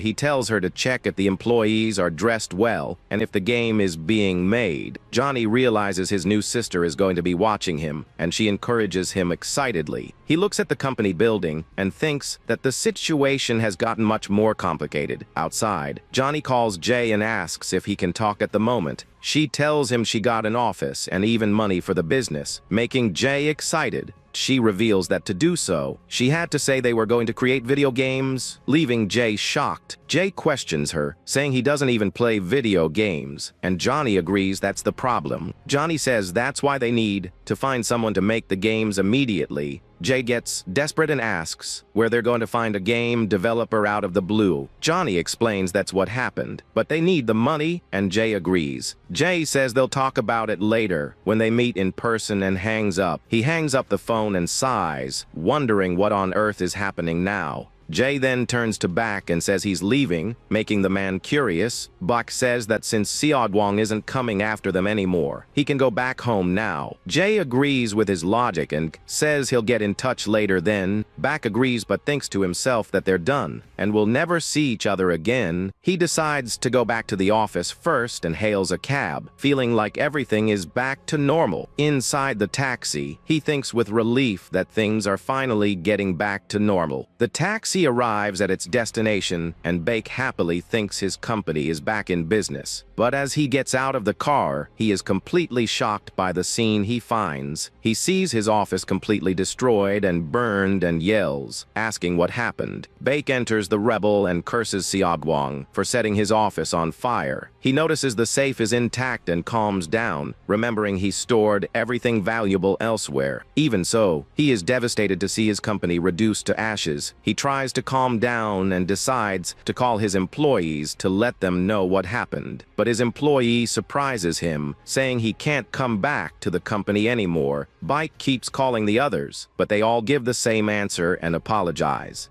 One by one, they say they can't come back and hang up the phone on him. He begs his last employee not to hang up the phone and to wait a bit. Desperate, Bak asks them to at least explain why they are all doing this. The man then reveals that Seodwong recruited all of them to work at their headquarters. He explains that the organization convinced them not to work for Bak anymore. Bake understands that Seodwong wasn't going to take him out, but rather drive his company into bankruptcy. The employee says it's hard to do business without Seodwong, and that it would be the same in another territory. He then says goodbye and advises Bak to find something else to do as well. The call ends and Bak stands amidst the wreckage, completely devastated. At dusk, the image of the burned building shows the desolation of the place. Sitting on the ground, Bake thinks that what hurts the most is that everyone abandoned him. Suddenly, his cell phone rings, and the name Jin Jian appears on the screen, surprising him. He answers, and on the other side, Jay asks where he is and invites him to dinner. Bake looks at the ground and thinks that this guy must not have many friends either. Bak asks if they're going to eat burgers again, but Jay suggests they grab a beer. They enter a small, traditional bar to drink and talk a bit about the situation. Bake takes a big gulp of his beer to try and relax after the stressful day he's had. He lets out a sigh of relief and enjoys the moment to unwind and forget his problems. Bake then eats a meat skewer to go with his cold beer. With his mouth full, he sighs again, still thinking about everything that happened that day. Meanwhile, janks his beer and thinks that if it weren't for this guy, none of this would have happened. Bake wonders if it's really Jay's fault that employees laughed and concludes that it is. Jay notices he's deep in thought and asks what's wrong, calling him boss. Bak says that the company Jay acquired no longer exists and that he's sorry about that. He explains that when he said he was going home, he actually went to the office and found it burned down. Bak also reveals that all of his employees left, tempted by Xiaoguang. Jay interrupts him and says it's not true, that there's nothing left, because he still has him, and that's enough. The two fall silent for a moment after Jay's unexpected words. Bake gets embarrassed and asks what Jay meant by that, leaving him confused. He says they barely know each other and remembers how he was beaten up by Jay in the warehouse. The memory of the beating he took from Jay flashes through his mind, leaving him even more confused. He also remembers the moment Jay said he was going to take over his company. He thinks that Jay stole his company, then saved him, and is now saying things like this. He then sincerely thanks Jay for the supportive words he said to him. Even so, he questions if they are really close enough for that kind of conversation. Jay explains that in his previous life, he thought life should be lived alone, and that he always pushed away people who tried to get close to him, which is why he has no friends. But he remembers Johnny, who ended up being the only person close to a friend he ever had. He explains that Johnny wasn't really his friend, but always acted like one, and that's the only kind of relationship he knows, and he wants them to become close, like that. Bak thinks that Jay wants him to be the kind of person who would save him even if it was dangerous, and who would say everything is okay even after he lost everything he had. He thinks that if he heard that at any other time, he would find it a cheesy and meaningless line, but after losing so many people that day, Jay's words hit him differently. He then asks if he can call him bro, but Jay tells him to keep calling him boss. Bak agrees and excitedly proposes that they become as close as Jay suggested. Jay smiles at Bak's excitement and agrees with the idea. They toast with their beers to seal the new agreement between them at the bar.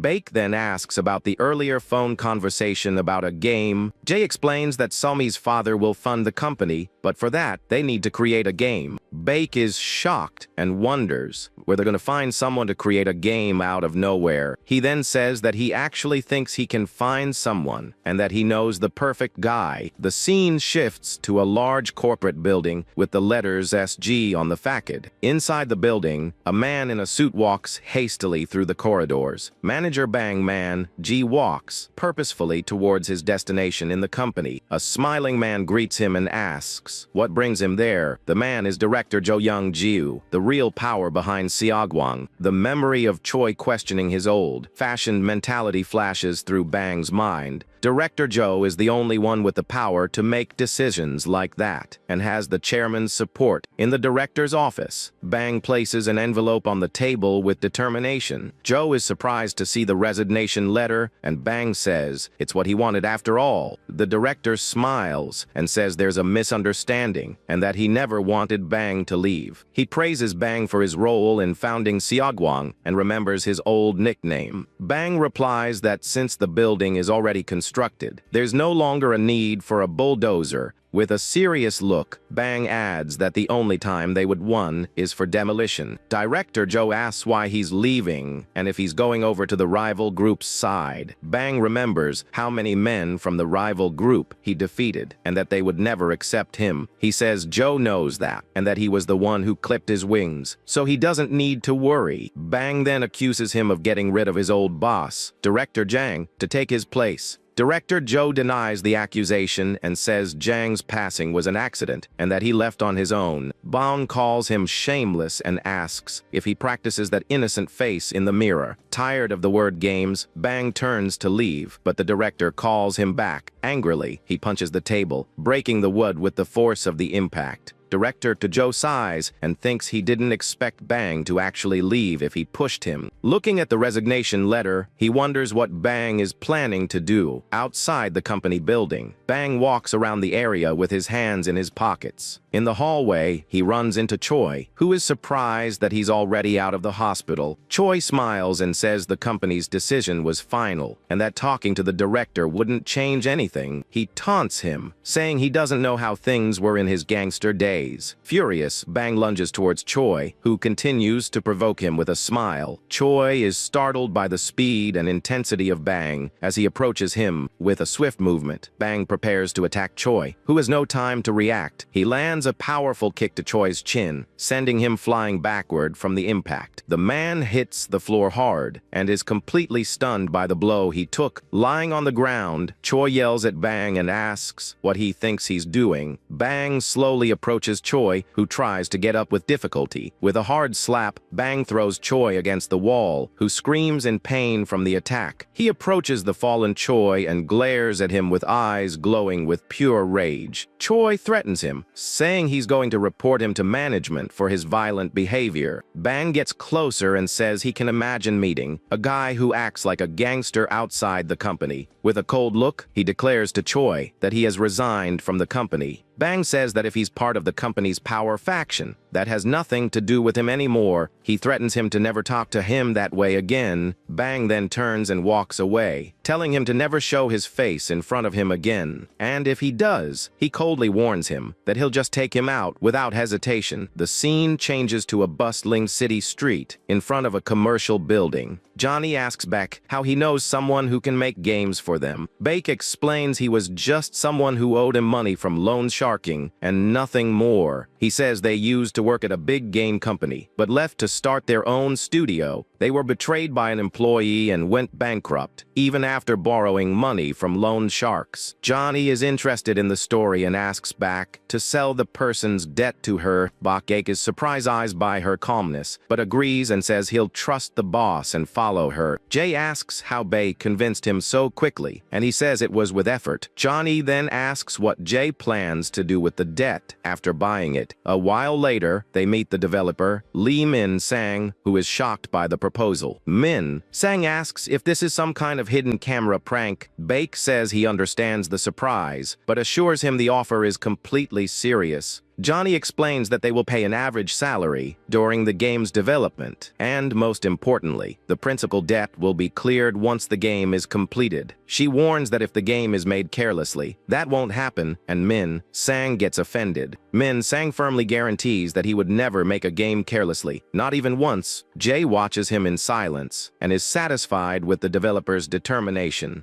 He then asks what the concept of the game they want him to make is. Jay surprises Min Sang by telling him to make the game he always wanted to make. Jay confirms that this is their concept, and Min Sang promises to finish the game properly. He bows and thanks Jay for giving him a new chance to achieve his dream. Johnny watches Jay with admiration and wonders if he's really trying. She then questions if he was always this kind of person, and she just never noticed. Min Sang asks where he should go to work, and Johnny invites him to see the new office. The developer is a bit hesitant about the invitation, but agrees to go with them as they walk down the street. Sang thinks that he's still suspicious of their offer. He thinks the proposal is exactly what he's always dreamed of and seems too good to be true. He remembers the saying to be careful of those who say exactly what you want to hear, and that they were brought in by a loan shark. So this could all be a scam to get more money out of him. Johnny stops in front of a tall, modern building and announces that they've arrived. Min Sang looks up and is completely shocked by the size of the building. He can't believe their office in such a fancy building in the middle of Gangnam.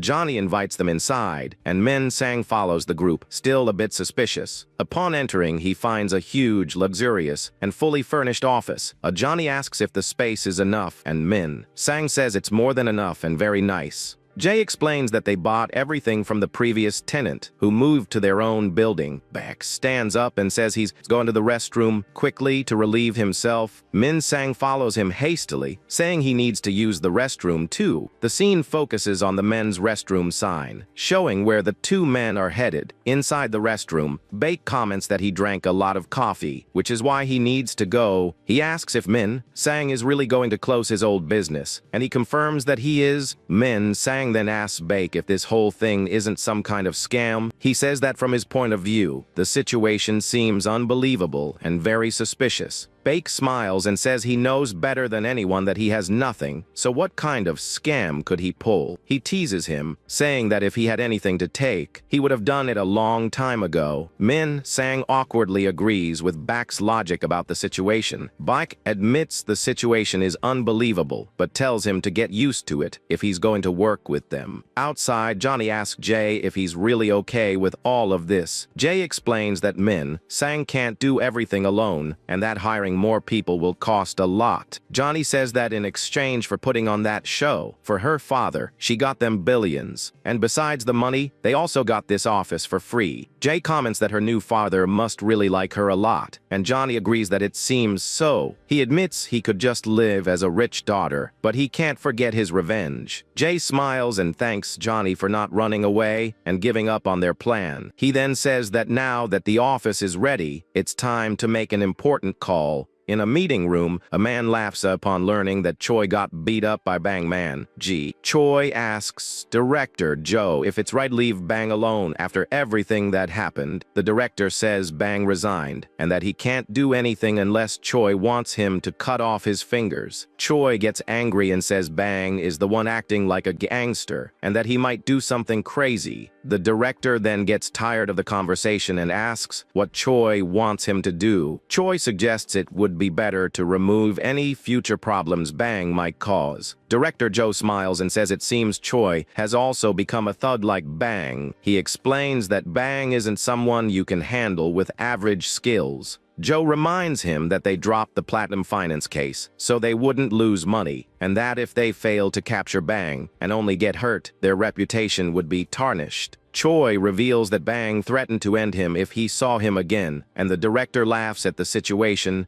After thinking for a bit, Joe says it seems there is a way to solve the problem. In a basement at Siagwang headquarters, Bak's former employees are gathered. They complain about being locked in there, and one of them says something is very wrong. One of them says to wait because Siagwang promised to give them tasks soon. In the hallway, Choi walks towards the basement where the men are waiting. Director Joe thinks that if they capture Bang, great, but if they get defeated, that's fine too. He sees them as people he would get rid of anyway, and opens the door to the room. Choi enters and says they have received a very important task to complete. He throws a folder on the table, and the men are shocked when they see its contents. A while later, he instructs them to complete the job by the end of the day and report back to him. The door closes, and the men are left alone to discuss the new task. One of them opens the folder and is surprised by the information he finds inside. They discover that their new target is manager Bang Man, G from Siagwang. One of the men is shocked to learn it's the same manager Baek was so afraid of. Another gets desperate and asks how they can possibly capture someone so strong, but one of them says they need to do this to maybe climb the ranks. They agree they can't stay in the basement forever and decide to take down manager Bang. The scene shifts to an apartment building at night with a few lights on. Inside an apartment, manager Bang is relaxing on his couch, watching television. He laughs out loud at a show about a politician who cared for and worried about the people. The sudden laughter makes his whole body ache, and he realizes he pushed himself too hard. Suddenly, his cell phone starts ringing, breaking the silence of the apartment. He answers the call and says he's resting at home because he needs time to recover. Bang invites the person to come to his place and says he'll send the address. He opens the fridge and thinks about going to buy some beers to serve his guest. As he leaves his house, he reflects on the politician who took care of his people and finds the idea interesting. Hiding in a car, the men from Sagwang watch him leave and prepare for the attack. A group of men armed with knives gets out of the car and approaches Bang. Bang. Bang walks into a convenience store to calmly buy his beers. Outside, the group's leader says a direct fight won't work and comes up with a plan. He says one of them will ambush him first, so they can all attack him at the same time. The group leader asks who will do the ambush, and everyone stays silent. With no volunteers, the group leader decides he will make the first attack himself. Inside the store, Bang takes advantage of a sale and decides to buy 4 cans of beer. Leaving the store, he carries the heavy bags and heads back to his apartment. Hiding in an alley, the group leader watches him approach and prepares to attack. With a knife in hand, he runs towards Bang to surprise him from behind. However, Bang notices the attack at the last second and turns to defend himself. With a quick move, he dodges the stab and lands a blow on the attacker. The impact knocks him to the ground, and the knife flies out of his hand, landing far away. The man falls to the ground, defeated, and Bang faces him with the knife in hand. He approaches the fallen man and wonders who the heck he is. With the knife in his hand, Bang looks around, searching for more attackers. He then realizes he's not alone, and that there are more people waiting for him. The rest of the group appears, and one of them asks if Bang is with the fallen man. They wonder what they should do, and if they should just attack him. One of the men decides to attack and runs towards Bang with his knife in hand. The reflection in Bang's glasses shows the men approaching for the confrontation. With impressive agility, he dodges and attacks the men with the knife. 2 of the attackers cry out in pain as they are hit by Bang's strikes. The last man standing is hit by a powerful punch to the face. With a well-aimed kick, Bang knocks him to the ground, ending the fight. He turns to the fallen man and asks who they are and who sent them. One of the men wonders if Bang got weaker because of the injuries from his fight with Jay. Suddenly, one of the men screams in pain as he's hit by a surprise attack. Bang feels his wound open up again and realizes he pushed his body too hard. One of the men takes advantage of the opening and attacks him from behind with a knife. He feels the blow and thinks that normally he would never let an attack like that get past him. Seeing that Bang is bleeding, the group leader shouts for everyone to attack him at once. The other 2 men advance with their knives for the final attack against Bang. Even wounded, Bang prepares for the confrontation with the last attackers. He faces them and asks them to wait a second before they continue the fight. The men pause for a moment and wonder what he wants now. Suddenly, Jay appears on his electric scooter and quickly approaches the group. One of the men is shocked to see Jay there again and wonders what he's doing. Jay brakes his scooter sharply right in the middle of the confrontation between the men.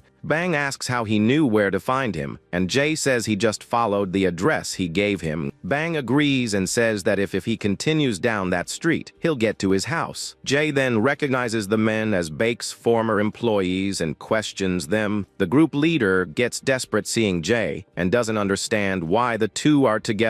He decides his only chance is to land a clean hit on one of them and moves in to attack. With a quick move, he tries to strike one of the 2 men on the street, but Jay intercepts him with a powerful blow and easily knocks him to the ground. Jay turns to the other 2 and glares at them with a menacing expression. With his eyes glowing, he tells the men to grab their buddies and leave. The men agree and flee the scene in a hurry, afraid of Jay. A while later, in Bang's apartment, he puts a teddy bear bandage on his face. Jay watches him and asks if that was the only bandage they had at the store. He thanks Jay for his help and asks why he came there in the first place. Jay explains that he came to make the job offer they discussed earlier official. He extends his hand and invites Bang to work together at the new company. Bang shakes Jay's hand and accepts the offer to join them. He then starts telling Jay about his situation within Siagwang. Bang explains that his original organization was pushed out due to internal politics, and that he was the only one left, but now the company has shown its true colors. He then reveals that Siagwang and Dongsan used to be a single organization. Bang says that a long time ago, one man conquered the entire Seal underworld by himself. He explains that the man unified all the organizations, built a true empire. but that he had no talent for governing and ended up being betrayed by his subordinates. Jay finds the story interesting, and Bang asks if this doesn't discourage him from his plan. Jay replies that if someone has done it before, it gives him confidence that he can too. Bang laughs and reminds Jay that in the end, the empire crumbled after the conquest. Jay then calmly replies that in that case, he simply won't stop conquering. Bang is shocked by Jay's response and starts to think that maybe he's not just a dreamer. As Jay drinks his beer, Bang thinks that maybe this guy can actually pull it off. The scene shifts to the Seodwong building, where Choi is yelling at his men. He reprimands them with a punch to the table. Furious about the mission's failure, Choi yells at them for 5 of them getting hurt and still not catching Bang. He calls them weak and pathetic, and one of the men gets angry at the insult. They think Bang is nothing special and that they only held back for fear of Director Joe. One of them complains that Choi isn't a real gangster and shouldn't treat them like that. Choi then starts to worry if Bang found out that he was the one who sent the men. He turns to the men and asks if they said someone sent them. One of the men stays silent for a moment before answering Choi's question. Outside Bang's house, the 2 remaining henchmen are stopped by Jay and Bang himself. Jay asks if they were sent by manager Choi, and one of the men confirms the information. The man quickly corrects himself and says that actually, they didn't say that. He explains they didn't say they were sent by someone, but answered when he asked. Choi berates them for wasting the chance to move up in the company hierarchy. He slams the door hard and leaves them alone in the hallway to think about what they did. Angry, one of the men curses Choi, and the other calms him down, reminding him he's the director's right-hand man. He then asks why the other one didn't mention that Jay showed up to help Bang. The man explains he heard Jay say he's still with Bake and didn't want to get in his way. The other agrees with the decision and wonders what the trio is planning to do. Back in Director Joe's office, he tells Choi not to worry because Bang is like a kite without a string. He reassures him, saying a guy like him couldn't do anything anywhere. Joe wonders why Bang hates Choi so much, and the man says it's an exaggeration to say he could take him out. Choi then offers to serve the director and says he'll do whatever he commands. Director Joe says he has a job for him and reminds him of the request they received from the HK group. Choi confirms that in exchange for winning a development project, they must take someone out. The director opens a folder and shows the photo of the person they need to take out. Choi is shocked to recognize the woman as the 3rd daughter of the HK group's chairman. Director Joe smiles and says, "This is why Cheebles are scarier than gangsters." He orders Choi to pick 2 of his most skilled men and get the job done quickly. Choi takes the folder and leaves the room to carry out the order, but thinks of something. He looks at Somi's photo and wonders if they really need 2 people for the job. In a diner, Johnny tells Jay they need to decide on a name for the company. Jay says he hasn't thought of anything, and Johnny suggests something simple like his name or initials. Jay suggests the initials BB, and Johnny asks what they stand for. Intrigued, with a serious expression, Jay reveals that the company's name will be Bad Business. Johnny complains about the name, and Jay says that what they do isn't exactly good business. She agrees and accepts the name, saying they can come up with a better meaning if someone asks. Jay smiles at the idea, and the company's name, BB Company, is finally decided. The scene shifts to the chairman's office, where Somi's father questions her about the name. Johnny makes up that BB stands for Brave and Bold, and her father likes the meaning. He encourages her to live up to the name, and Johnny promises she will try her best.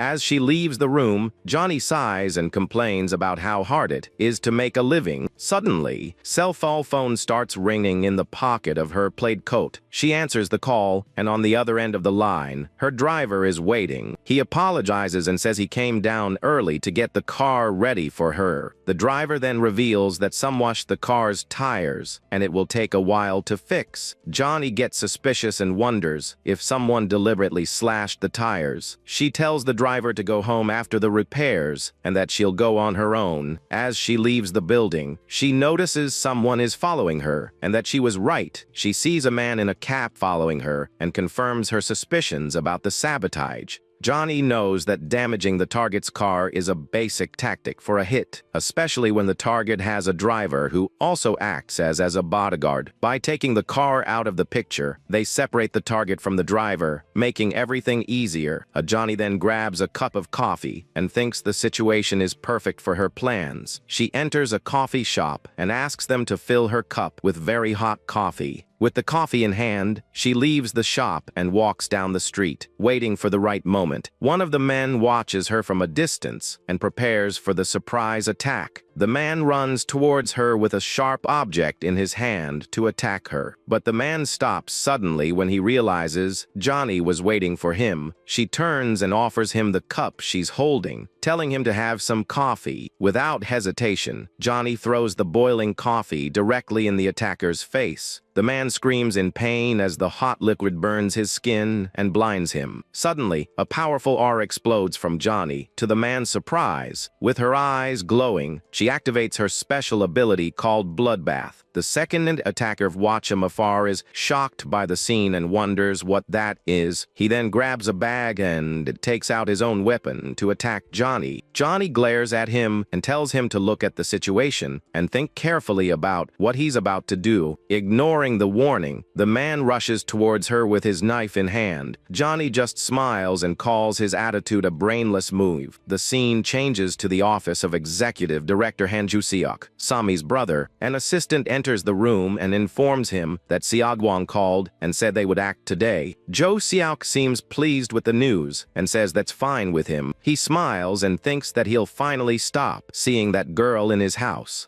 Back at the fight, the second man tries to attack Johnny with his knife. She easily dodges the blow and quickly moves to his side. The man is surprised by her speed and can't react in time. Johnny lands a powerful punch to his stomach that knocks the wind out of him. With both men on the ground, she wonders if all the country's hitmen are at this level. She wakes one of them up with a kick to the face and tells him it's time to talk. She demands to know which organization he's from and who hired him, but he asks who she is. Johnny says that wasn't a question and steps on his hand to force him to talk. The man screams in pain from the force of Johnny's stomp on his hand. She kneels down, says let's try this again, and orders him to answer. Scared, the man begs her to wait and says he'll tell her everything. He confesses he's from Seogwon, but that he doesn't know who the client is. He explains he was just following company orders, and Johnny repeats the name Seogwon. The scene changes to a large, luxurious mansion at night. Han Ju-seok walks down the hallway of his house, looking tired from work. He's startled to see Johnny waiting for him at the entrance of the house. He stares at her, surprised to find her there at that moment. She asks why he's so scared, as if he's seen someone who shouldn't be there. Ju-seok just lets out a sigh of frustration at the unexpected situation. Meanwhile, director Jo pours himself a drink, annoyed with what happened. He asks manager Choi if what happened makes any sense, and he says no. Jo takes a sip of his drink and agrees that the situation makes no sense. Suddenly, he slams the glass on the table in anger, shattering it on impact. He yells at Choi about the scolding he got from the HK group because of the mission's failure. Director Jo complains that gangsters can't do their job, and Choi apologizes. Jo says now he understands why people hate manager Choi, who is left confused. He questions him for sending idiots, and Choi says they were his best men. The director says that from now on, he will choose the men for the mission himself. The scene changes, and a few days have passed since the incident with Johnny. Ajay is seen in an apartment, adjusting his new suit to go out. He looks at himself in the mirror and thinks it's strange to wear a suit again. He remembers that in his past life, he wore a custom-made suit from New York, but now, the suit he's wearing is from a cheap store across from the station. As he leaves the apartment, he comes across a woman opening the door next to his. They both look at the elevator and see that it's under maintenance, and they can't use it. His neighbor wonders why he always wears the same clothes and is suddenly in a suit, but she admits to herself that he actually looks really good like that. She greets him, and Jay replies with a slightly awkward hello as well. The woman asks if he's going to work, and Jay replies that he just started a company. The elevator arrives, and Jay says goodbye, wishing her a good day before getting in. The woman is left behind in the hallway, completely shocked by the news. The scene changes and shows the sign for the new company of Jay and his friends, BB Company, and the office. Johnny compliments Jay, saying that now he has the right look with the suit. She then hands him a company ID badge and tells him to take good care of it. Bake adjusts his own suit and complains that this style isn't really his thing. Johnny says the suit looks much better on him, and he asks if she really thinks so. Min Sang says it's the first time he's worn a suit to work and that he understands the company's situation. He looks at his ID badge and notices his title is Development Team Leader. Bach asks what his position is, and Johnny says she'll explain the whole hierarchy. She starts by introducing Jin Jian, who is the new CEO of the company. Next, she introduces herself as Han Somi, the vice CEO of BB Company. She then points to Baek Jum Tae, who is now the executive director, and finally, she introduces Bang Man-gi, who got the position of director. Bak realizes he has a higher position than Bang, and the director politely congratulates him. Bang says this is a company, and Baek laughs, saying they should work hard together. Bang finds it funny that their titles sound like a big company's, but they're nothing yet. Jay asks if Bang has any ideas for the future, and he says he has a plan for the CEO to decide on. Jay then dismisses the development team leader, Min Sang, so he can get to work. In a meeting room, Jay asks director Bang to present his idea. Bang confirms and reveals that their company's first target will be Siagwang. He explains that their headquarters is the hub where the people and money are, and that outside the headquarters, there are many small and large organizations in their territory. But he explains that these groups have no loyalty to Siogwang, which only sees them as colonies. Bang asks Bak if he knows this, and the man agrees that he knows it very well. Bang's plan is to use this resentment to take over the organizations under an anti-Sadwang banner. They will form a new organization within their territory to fight against the oppression. Bang believes that when they grow big enough, other organizations will join them, and that when that happens, they will finally have a real organization. Jay claps and says it's a solid plan, leaving Bang pleased with the approval.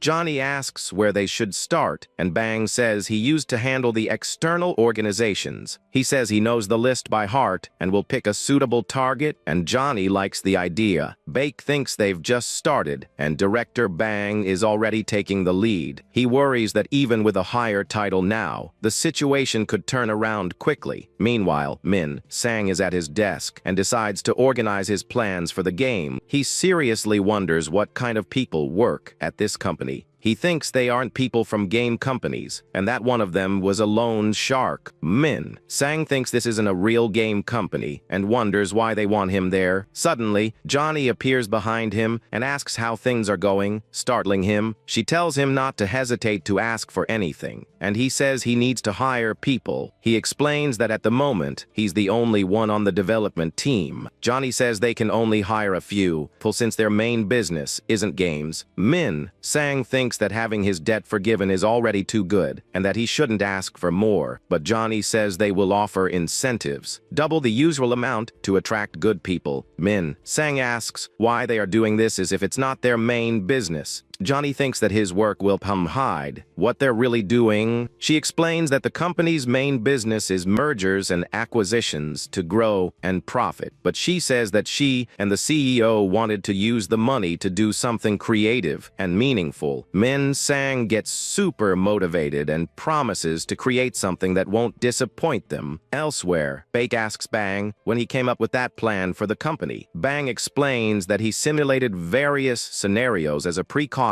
in case the groups became a threat. He then asks Baek what exactly Johnny does at their company. Baek reveals that she is the youngest daughter of a wealthy family, which is how they got the office. Bang wonders why she's in this world and if she and Jay are dating, which Baek denies. Baek comments that the CEO isn't an easy guy to figure out either, and Bang agrees. He says he's given up on understanding and is just going with the flow, which Bang thinks is a good idea. Suddenly, Bang slams his cup on the table and says the flow is the answer, leaving Back confused. He says he just realized how they should really execute the plan. At another room, Jay asks Johnny if Sagwong sent a hitman after her. Jay asks how it went, and she stands up, saying that as he can see, she's fine. He warns her not to relax, as they probably underestimated her for being a girl. Jay then warns that the next person they send could be much more dangerous. The scene changes to the ocean waves crashing against a concrete breakwater. A man in a suit is fishing peacefully, saying the hotel was suffocating. His bodyguards approach and tell him not to worry about anything. The scene reveals that several bodyguards have been assigned to protect him at the location. On the phone, the man promises he will show up in court the next day to testify. Suddenly, a mysterious figure approaches the bodyguards who are on watch. The two men notice the approach and turn to see who is coming. They see a man with long hair and tell him to turn around and leave. The man stares at them in silence without saying a single word. He then asks why he can't enter if the other man is just fishing there. The security guard tells him to fish somewhere else, and the man agrees that's a good idea. He then turns and throws his bag on the ground with a metallic clang. The bodyguard tells him to move further away, but the man starts to open his bag. To the guard's surprise, he pulls out a huge knife from inside the bag. In the blink of an eye, he lunges at the two men with the knife in hand. With a swift move, he slashes at the two bodyguards' necks. The men fall to the ground as the hitman continues on his way without stopping. The other security guards see the scene and start shooting at the approaching man. The hitman dodges the bullets with impressive agility and keeps running. He then throws knives towards the shooters to neutralize them from a distance. Two of the bodyguards are hit square by the knives and fall, taken down. The last security guard standing is shocked to see his comrades fall. He curses the hitman, but is surprised by a quick and unexpected attack. The hitman lands a powerful kick on the bodyguard, who has no time to react. The man falls to the ground, and his gun slides far out of his reach. The man who was fishing panics and yells for his men to get him. The remaining bodyguards start shooting desperately at the hitman. The man dodges all the shots, and one of the security guards wonders how he's so fast. The hitman then pulls out his own gun and shoots back while running. The last bodyguards are hit and fall from the breakwater into the sea. The target screams in terror and tries to flee the scene desperately, but a single shot echoes, and the man falls to the ground, taken down. The hitman approaches the body and picks up a bottle of whiskey that was there. He looks at the bottle and comments that it's a good bottle of liquor. On the phone, the hitman says the job is done and asks them to handle the cleanup. He asks if there's another job already, and the person on the other end tells him to wait. He then takes out his cell phone and looks at the screen, waiting for information on the next target. He receives a photo of Johnny and comments to himself that she's very pretty. Back at the BB Company office, Jay asks if the idea is to build momentum. Director Bang agrees and confirms that the plan is exactly to build momentum. He explains that he first thought of targeting a large, well-known company, but that taking down several small companies in a short time would have a bigger impact. He believes that when people feel it's a wave, they will join without a fight. Jay asks about the size of the companies, and Bang suggests something the size of Platinum Finance. Black and Jay listen to the plan in silence, seeming to process the information. Johnny asks about the time frame. Bang says he was thinking of 3 companies in 1 month. Jay reflects on Bang's suggestion and seems to have another idea in mind. He then tells them to take down 5 companies in 1 month, which would be pretty fast. Jay changes his mind and says they'll do it in 1 week, leaving Bang shocked. He details that they will start on Monday and finish on Friday. Bang is completely stunned by the speed Jay wants to impose on the plan. Bike is also surprised and asks if he means 1 organization per day. Jay explains that it needs to be fast so that people feel they are unstoppable. Bang asks if they can really do that, and Jay says yes if they work together. Back says he knows the CEO and director Bang are incredibly strong and that he's confident too, but 3 people taking down 5 companies isn't easy. Johnny corrects him and asks why she isn't being counted, since there are 4 of them. Bike and Bang look at her, completely confused and not understanding at all. Bake asks if she fights too, and Johnny says yes, and that he'll see next week. The meeting ends, and night falls over the company building in Seoul. In the elevator, Jay invites Johnny to dinner, but she says she has a family dinner. The scene changes to the bustling city traffic at night. Inside the car, Johnny thinks about how shocked the men were to learn she knows how to fight. The driver calls her name and says he needs to tell her something important. He apologizes and reveals that her brother has transferred him to another executive. Johnny smiles, realizing her brother is getting ready to take her out. The scene changes and shows her family's mansion at night, with the lights on. In the dining room, the family is gathered for dinner in a tense silence. Her father asks Sumi how she is, and she says business is going well. Her brother Jo-seok smiles dismissively and asks if that can be called a business. He tells her to just play house with their father's money, and she taunts him back. Jo-seok gets annoyed by her comment and asks what she meant by that. She asks her father if his company isn't also all with his money, and he agrees. Johnny then confronts him about her driver, and he says he just transferred him to fill a vacancy. He says a young woman with a private driver looks like a rich girl playing with her father's money. Johnny smiles and asks if he did that out of concern for her on purpose.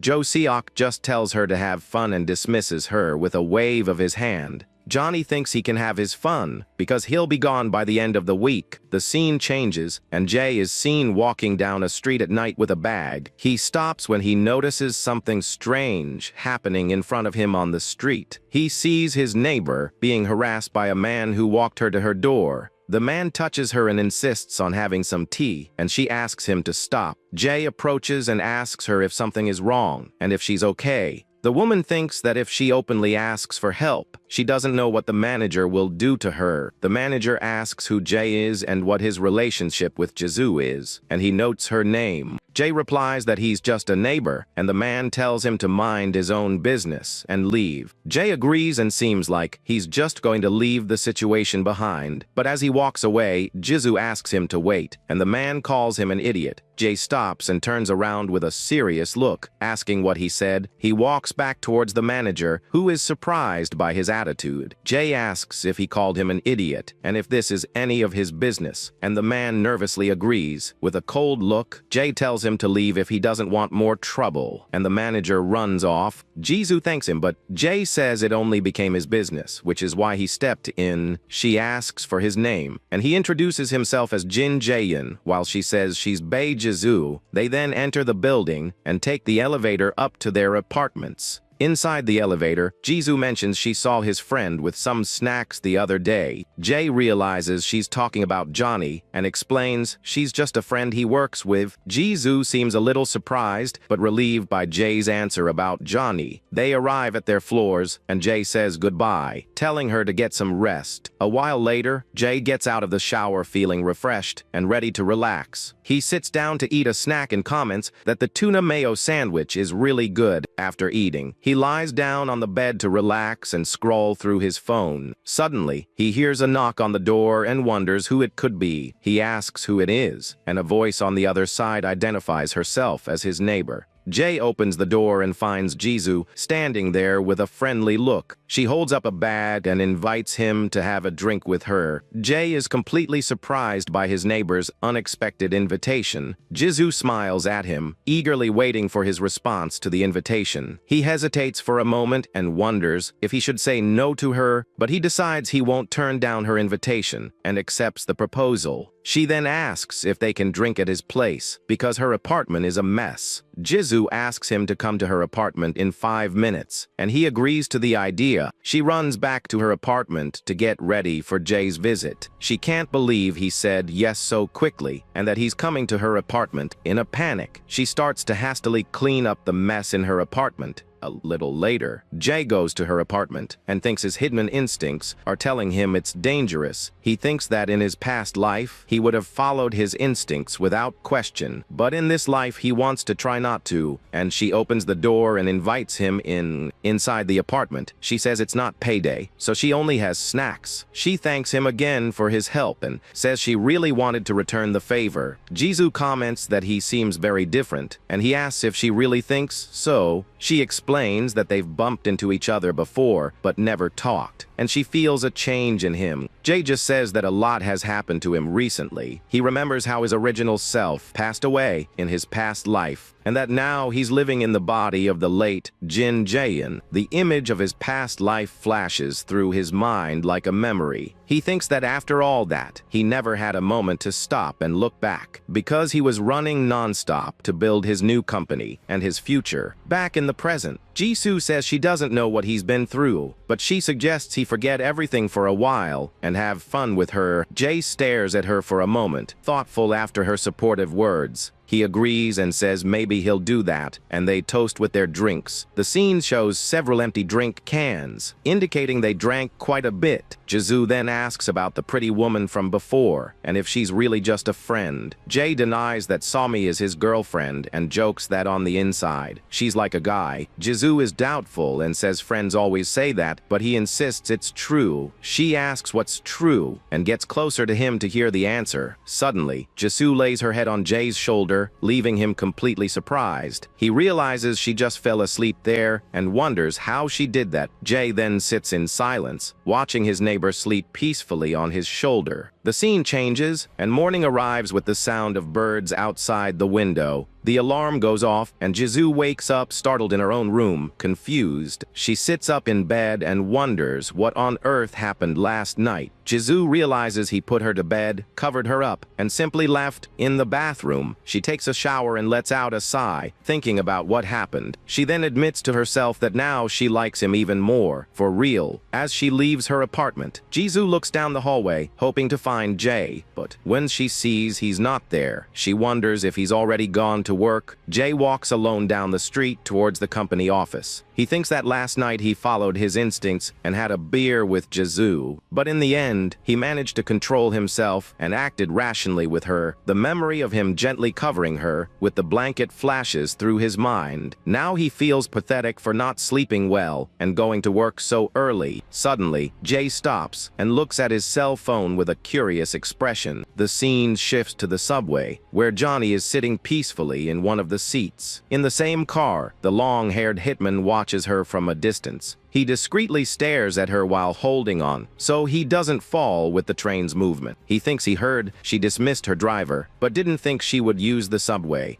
Johnny then turns her head in his direction, as if she felt his gaze. The hitman wonders if she noticed him, but dismisses the idea, thinking it's impossible. However, a small smile on Johnny's face shows she knows she's being followed. As she leaves the station, she calmly walks up the stairs with the hitman right behind her. The man continues to follow her closely, keeping a safe distance between them. He watches her blend in with the crowd going up the station stairs. Suddenly, he loses sight of her and stops in surprise midway. He looks around and wonders where she went so fast. Cursing the situation, he finally spots her further ahead and realizes he needs to hurry. The hitman starts running and is surprised by how fast she's walking. He runs desperately through the streets to try and catch up to his target. Suddenly, he realizes she's leading him somewhere on purpose. In an alley, Johnny stops and confronts him, asking if he's there to take her out. She then challenges him to do it right there with what he has on him. Johnny adds for him to use whatever he has in his bag. The hitman realizes she's not just some rich girl and looks at her more seriously. He throws his bag on the ground and says if that's what she wants, he'll grant her wish. He pulls a huge sword from the bag and lunges to attack Johnny with everything he's got. The hitman swings his blade in a swift arc to cut his opponent. Johnny draws her own blade and perfectly blocks the attack. The hitman is shocked by her move and can't believe what he's seeing. As they trade blows, he thinks that the way she moves is very. He completes his thought, finding her beautiful as he faces her during the fight.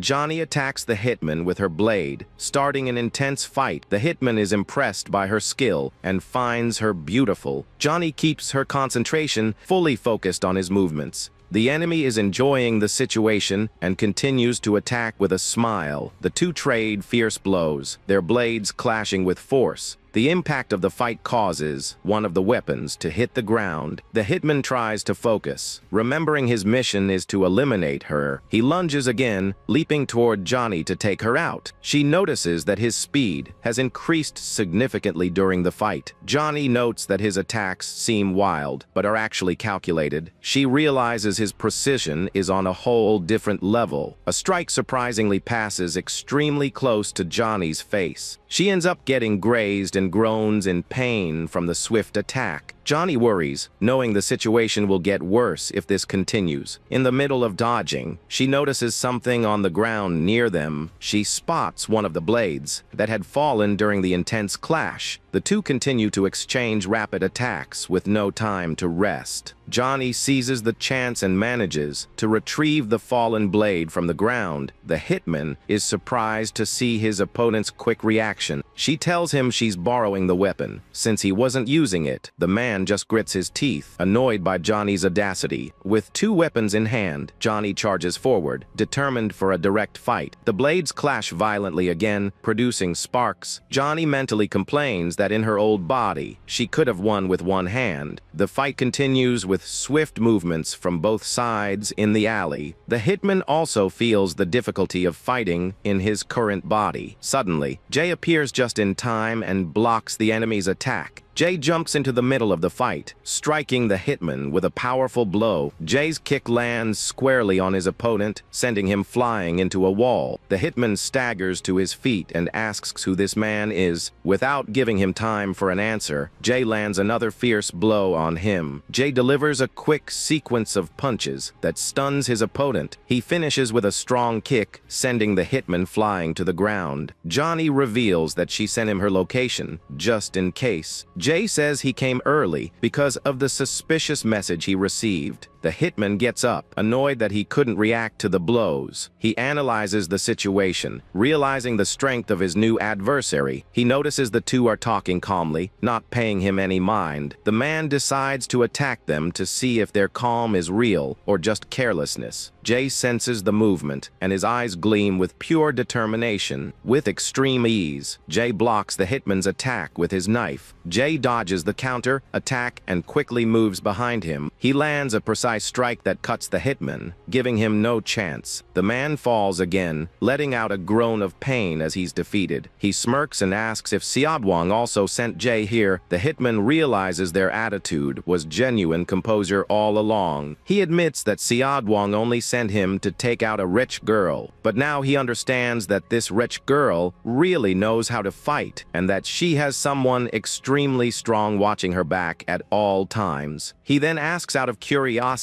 if the two of them are a real couple. Jay laughs, denies they're a couple, and points the knife at his neck. He tells his opponent to say his last words before it's all over. Johnny calmly approaches and asks if he'd like to join them. She says she really wants to hire him, even knowing the offer is unusual. Jay thinks to himself that being recruited by your own target must be very strange. Johnny asks why he stays with his current company, and he says he does it for the money. She questions if there's no loyalty, and he assures her that company doesn't deserve it. Johnny proposes to let him go if he promises to at least think about her offer. The hitman asks what she'll do if he comes back to try and take her out again. She just smiles confidently and says she'll make him the same offer again if that happens. The man accepts the condition and asks her to let him go right now. He walks away down the alley as Johnny shouts for him to think carefully about her invitation. Jay asks if it's really okay to do that and complains about her dumping the hard work on him. The hitman continues walking alone through the city streets, thinking about everything. He remembers Johnny's beautiful smile and becomes fascinated by the image of her. The man thinks that to see that smile again, he'll have to try to take her out one more time. The scene changes, showing the modern entrance of Jay and Johnny's new company building. Inside the company, dozens of new employees in black suits wait in line. Johnny observes the group and finds it odd that they all wear similar glasses. The new hires are dazzled by Johnny's beauty and pledge their loyalty. The team consists of 2 art specialists and 2 talented programmers. Johnny explains that the company structure is unusual, but tells everyone to trust their leader. She promises to do her best, and the new employees respond with enthusiasm. They all feel highly motivated to impress the young vice director. Johnny smiles, pleased with the group, but still thinks about recruiting the hitman from the alley. The scene shifts, focusing on the top of the modern building of the large Siagwong organization. In the director's office, the boss complains that their best hitman returned empty-handed. The hitman, named Tak Song, apologizes to his superiors for the failure. Manager Choi yells angrily, saying apologies won't solve this problem. He continues to humiliate Tak Sung, questioning his skills as their best warrior. Annoyed by the taunts, the hitman glares at him with a deadly, frightening look. The manager stammers in fear and asks what he thinks he can do to him here. He tries to maintain his composure, believing the hitman wouldn't dare attack him. The organization's director intervenes and tells the manager to stop the argument at once. The director asks Tak Seung to explain directly to him everything that happened on the mission. The hitman reveals that the target was a skilled fighter and had a very strong guard. The director realizes the mission is complicated and understands the conditions imposed by HK. He decides they need to change their approach, but the hitman immediately interrupts him. Tak Sung states with determination that he himself will go back to finish the job. The director smiles, realizing the warrior's pride has been deeply wounded. He tells the hitman to see it through, but the man only wants to prove his own will. Tak Seung thinks that what he wants to prove to himself is his own determination. A while later, the director calls manager Choi for a private conversation in his office. He asks why their strongest warrior has never tried to move up in the organization.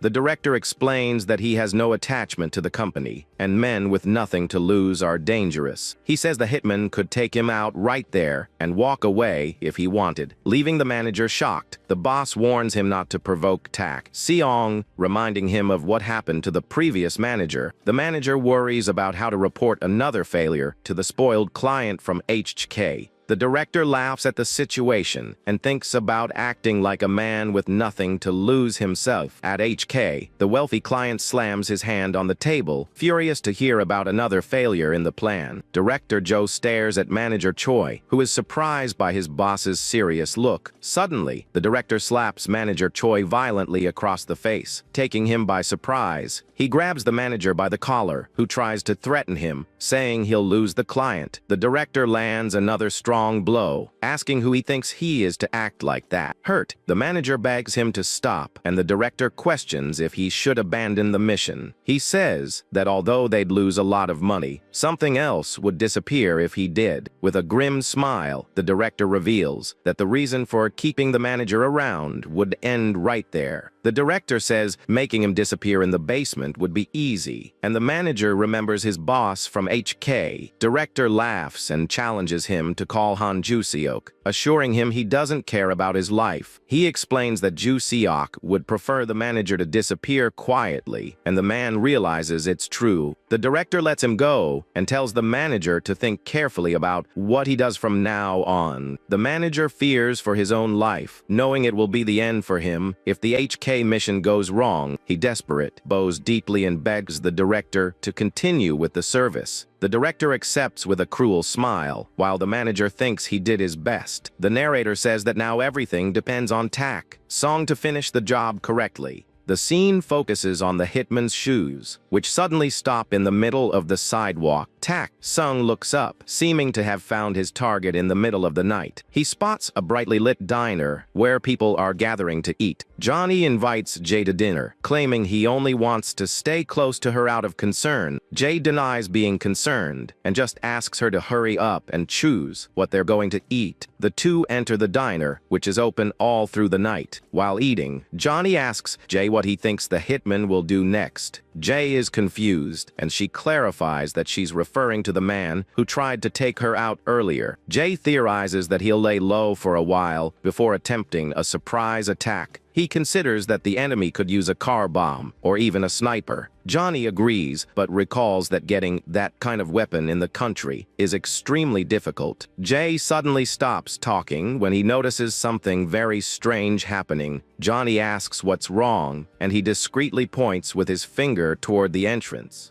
To their complete surprise, the hitman Tak Song is standing right in front of them. Jay is left completely speechless. Realizing all his theories were wrong, the hitman starts walking slowly toward the table, where the two are sitting. Jay and Johnny stare at him in surprise. Not understanding how he dared to come here, Jay wonders how he has the nerve to show his face right after their fight. He thought the enemy would be smarter than to expose himself like that. Tak Song stops beside Johnny's table, who watches him with deep suspicion. The hitman remains silent, just observing the two of them in the diner. Johnny loses her patience and questions what he thinks he's doing there. Suddenly, he sits down next to Jay, leaving both of them completely shocked by his action. Tak Song says he needed to see her in person, and Johnny asks what he's so sure about. The hitman confesses with a slight smile that he's fallen for her and therefore can't take her out. Johnny is left completely stunned and shocked by the man's sudden declaration. Jay starts laughing uncontrollably at the situation, while Johnny complains about his laughter. She tries to clear things up, telling the hitman she can't return his feelings. The man asks if she already has a boyfriend, and Johnny quickly denies any relationship. Desperate, she says that's not the issue, but the fact that she can't accept these feelings. Tak Sung says he doesn't care about that, as long as he can stay close to her. He states that he's going to join her company, and Jay mockingly supports the decision. With no way out, Johnny agrees to let him join the company, and the man celebrates getting what he wanted. Jay, as the president, makes the hiring official by shaking hands with his newest employee. He approves the hire with a thumbs up and a confident smile on his face. Johnny watches the handshake in despair, thinking this situation is going to drive her crazy. The next day, Director Joe receives some unexpected news and is completely shocked at the company. He finds out that the hitman Tak soon suddenly resigned, and the manager doesn't understand why either. As he tries to process the resignation, his phone starts ringing on the desk. Catching his attention, the director panics when he sees on his phone screen that the call is from the organization's president. He answers quickly, saying he'll come up immediately to speak with the president. The man swallows nervously, knowing the atmosphere in the boss's office must not be good at all. He enters President Seo Young Man's office, maintaining a deeply bowed and respectful posture. The president calmly comments that he always used to forget to take his daily vitamins. Young man calmly pours a few green pills into the palm of his hand. He swallows them all at once, saying that now he doesn't go a day without taking them regularly. The president extends the vitamin bottle toward the director with a serious look. Director Joe thanks him for the gesture with a nervous smile as he accepts the pills in his hands. Young man asks angrily why their best hitman would resign right now. Stuttering, the director tries to explain, saying he just received the report on the incident. The president warns him with a frightening smile that he was also very shocked by the news. He reveals that he only allowed Joe to act freely because his actions brought benefits. Young man confesses that he never truly trusted him and only tolerated his actions for the profit. The boss admits that Joe was useful for eliminating rivals and bringing in lucrative projects for the company. The director tries to say something, but is cut off by the president's menacing presence. President Young Man warns that he will not tolerate financial losses for the organization. Joe promises to resolve the situation at any cost, but the president orders him to stop. He tells the director to abandon the mission immediately, leaving the man speechless. The president explains that while it's important to persist in a job, knowing when to retreat is also necessary. Young Man says that knowing when to fold on a losing bet is an essential lesson. He tells the director to learn the lesson, and Joe thanks him for the advice with his head bowed. Suddenly, a knock on the door interrupts their conversation in the main office. The The president tells Director Park to come in, leaving Joe surprised by the visit. The handsome Director Park Tae-min enters the room with firm steps and a confident look. Joe realizes the president called him in to replace him, and that his time there is over. The president dismisses Director Joe, who bows and leaves the room, humiliated. Joe walks past his rival in the hallway, feeling the bitter defeat of being replaced. Director Park whispers something to the president while watching Joe leave the room. Joe glances back and sees the two of them whispering about the current situation. He walks away furiously, thinking about how the president discarded him at the first sign of failure. Joe realizes he was just used by the boss and thinks his rival would love to see him like this in a bar. Bangman. Gi laughs out loud upon hearing that the hitman joined their company. He finds it ironic that the man sent to take out the vice director is now working with them. Jay asks what he thinks of the new hire, knowing he came from Seodwang. Bang explains that Tak Song is a great acquisition and that his joining will bring huge profits. Jay asks if he is their strongest warrior, and Bang says he is only their best hitman. Bang says that the leaders of Seogwang climbed the ladder through connections, and that there are other strong people there. Jay asks if he's ready to take down the top leaders of their organization. Bang drinks his beer happily and says that with Jay as president, everything will work out. He suggests that they shouldn't try to attack the top of the organization right from the start. Jay agrees and says they'll start by attacking their power base first. Bang adds that if they hit the right spot, their empire will crumble. They make a toast, determined to give it their all starting next week. Elsewhere, the report states that the vice director had a skilled bodyguard. The voice warns that the failure is the client's fault for omitting that important information. The assistant reveals that Seogwang has washed its hands of the matter and no longer wants to continue with the elimination job. Han Juseok looks out over the city and says that since things are this way, there's no other choice but to accept it. The secretary is very surprised by his calm reaction and thought his boss would explode with anger.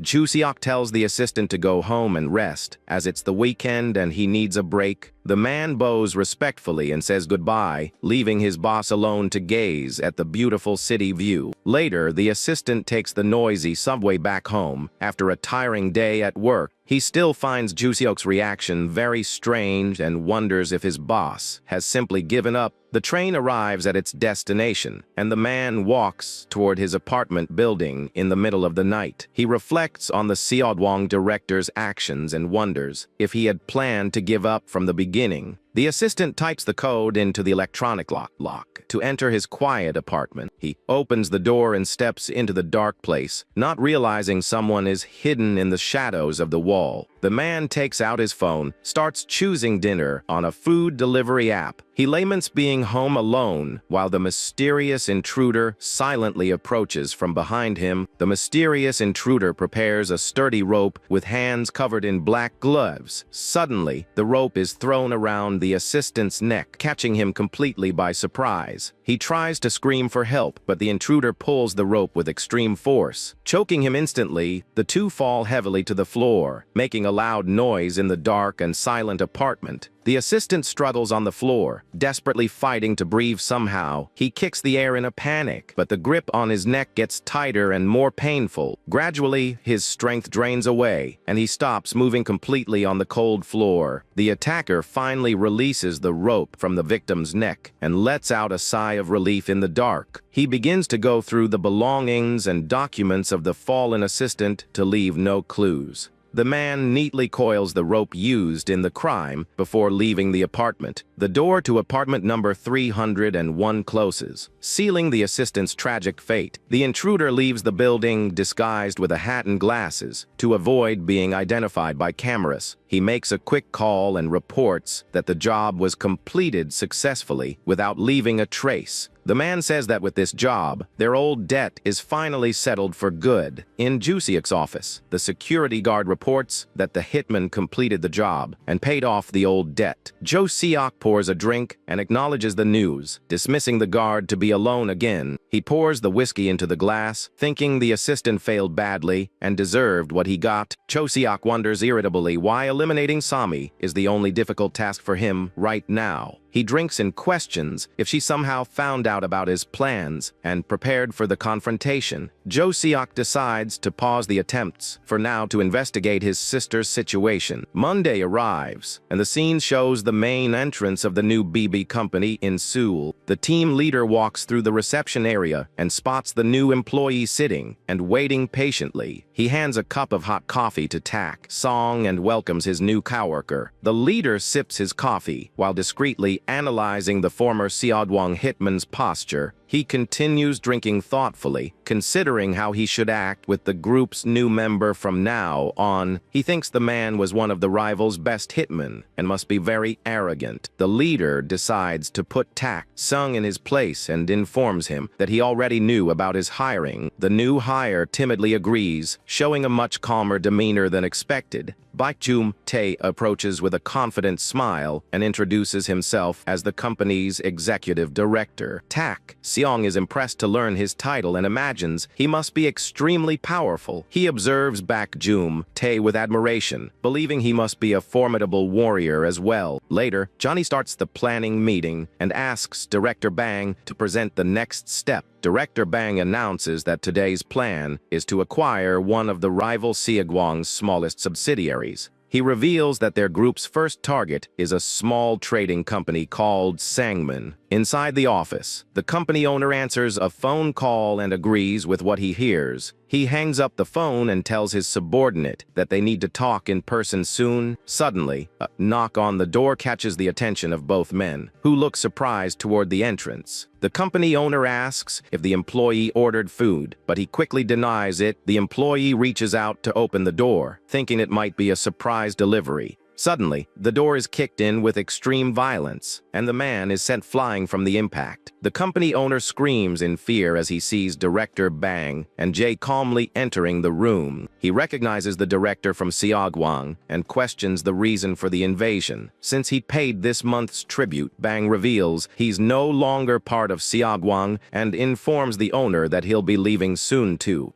Jay announces that from this day forward, the company will become part of his organization. The company owner smiles mockingly and asks who he thinks he is to make such a demand. Jay officially introduces himself as the president of BB Company and maintains his firm posture. The man scratches his head, not understanding, and asks if he really wants to bet the company on a fight. Jay replies that he's there to fight Seodwang, and the goons in the room get ready to attack. One of the goons stands up angrily, calling the president crazy for his audacity. He charges furiously at Jay, yelling for him to shut up and get out of there immediately. Jay dodges with ease and lands a powerful punch that knocks the goon out cold. As the man falls defeated, Jay states that to take over the company, he first needs to defeat all of them. He challenges all the goons present in the room to come at him at once, starting an all-out brawl. The scene focuses on the outside of the Sangmin Company building, where the confrontation is happening. On the ground floor, Baekjum, Taejani, and Tak soon wait while the other two handle the invasion. Baek asks if just the two of them are enough for this mission, and Johnny assures him it's fine. Johnny stretches and comments that the office must be small and probably doesn't have many opponents. She smiles and says that soon it will be their turn to take action in the fight against the rival. Inside, Jay fights the opponents, delivering powerful kicks to take them down quickly.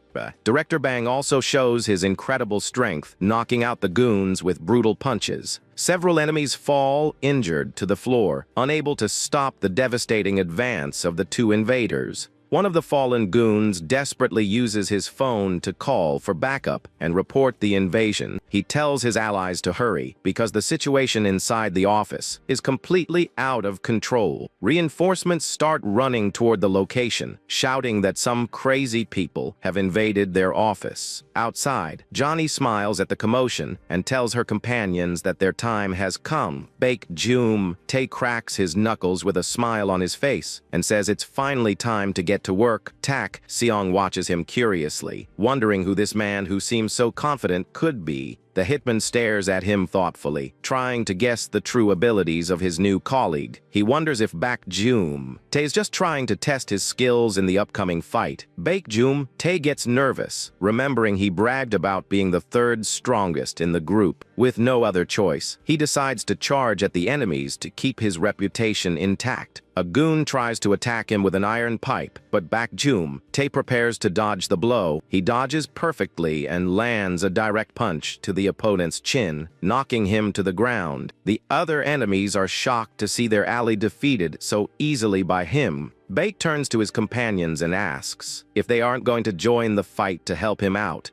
Seong accepts the invitation and quickly moves toward a direct confrontation with the goons. A furious opponent tries to strike the hitman, calling him bold for the surprise attack. With quick reflexes, Song ducks and easily dodges the enemy's attack in the middle of the street. He counterattacks, delivering a strong and precise punch to quickly neutralize the aggressor. Tae also continues to land swift blows against the goons trying to surround him. The two fight in perfect sync, knocking out several opponents at the same time with great agility. In just a few moments, all the enemies are left defeated on the ground after the quick confrontation. Tae proudly adjusts his tie as he looks at the fallen adversaries around him.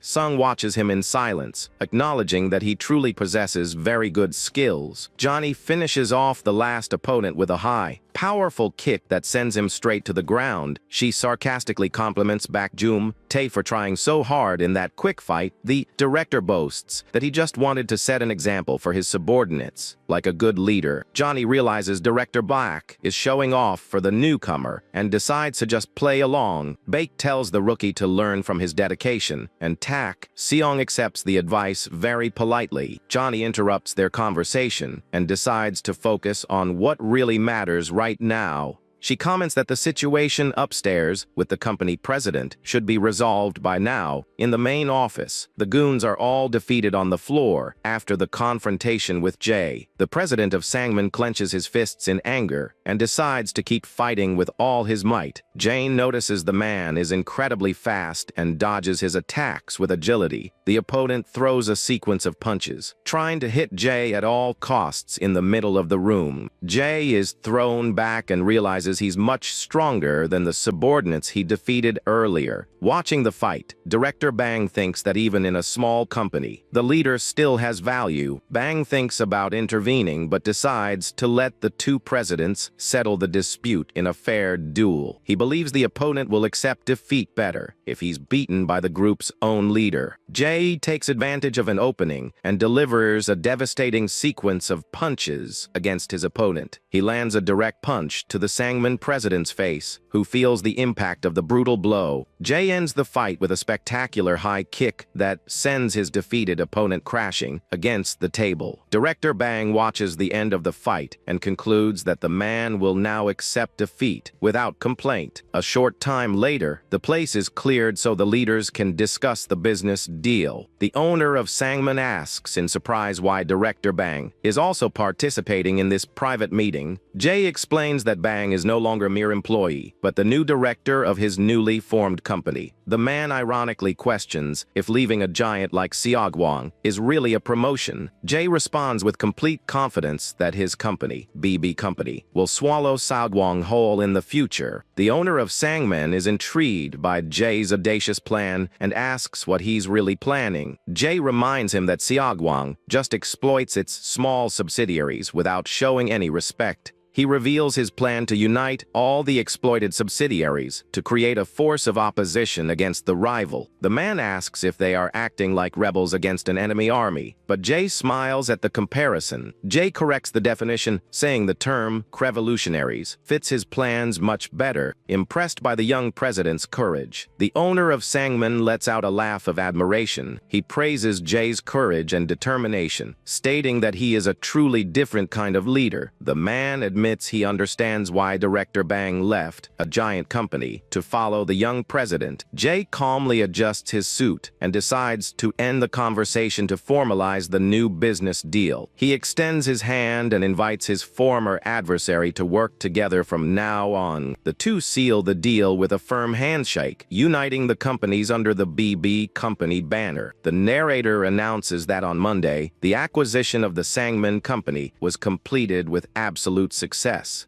On Tuesday, the day dawns sunny, signaling the start of another mission for Jay's group. The scene focuses on the facade of Songsu Capital, the second target on the group's acquisition list. The owner of the place is Go Song Su, an illegal loan shark who is frightened by the presence of the invaders. He angrily asks what they are doing, and Jay enters the room, stepping past the defeated goons. Jay simply replies that they came to do business, and completes another acquisition for his company. As they leave the building, the loan shark recognizes Baek Joom Tae and asks about the fate of his old company. He mentions hearing rumors that Platinum Finance had recently gone bankrupt. Baek Joom Tae explains that his company didn't go bankrupt, but was acquired by the powerful BB Company. The loan shark asks if Baek was also defeated by the president, and the director suggests keeping a positive outlook. He jokes that if you can't beat the enemy, the best path is to simply join them. On Wednesday, the team moves on to the next target, focusing on the facade of the Hwadwong Company office. A goon runs out of the building in a panic, yelling for his allies to catch the invaders on the street. The owner, Im Ho-gum, runs furiously into the fight. Not understanding what BB Company is, Johnny calmly steps in front of him and suggests everyone take a moment to breathe first. The man ignores her advice and lunges with a violent punch at Johnny, who tries to dodge the attack. She is hit by the strong blow and ends up falling to the ground as the attacker keeps running.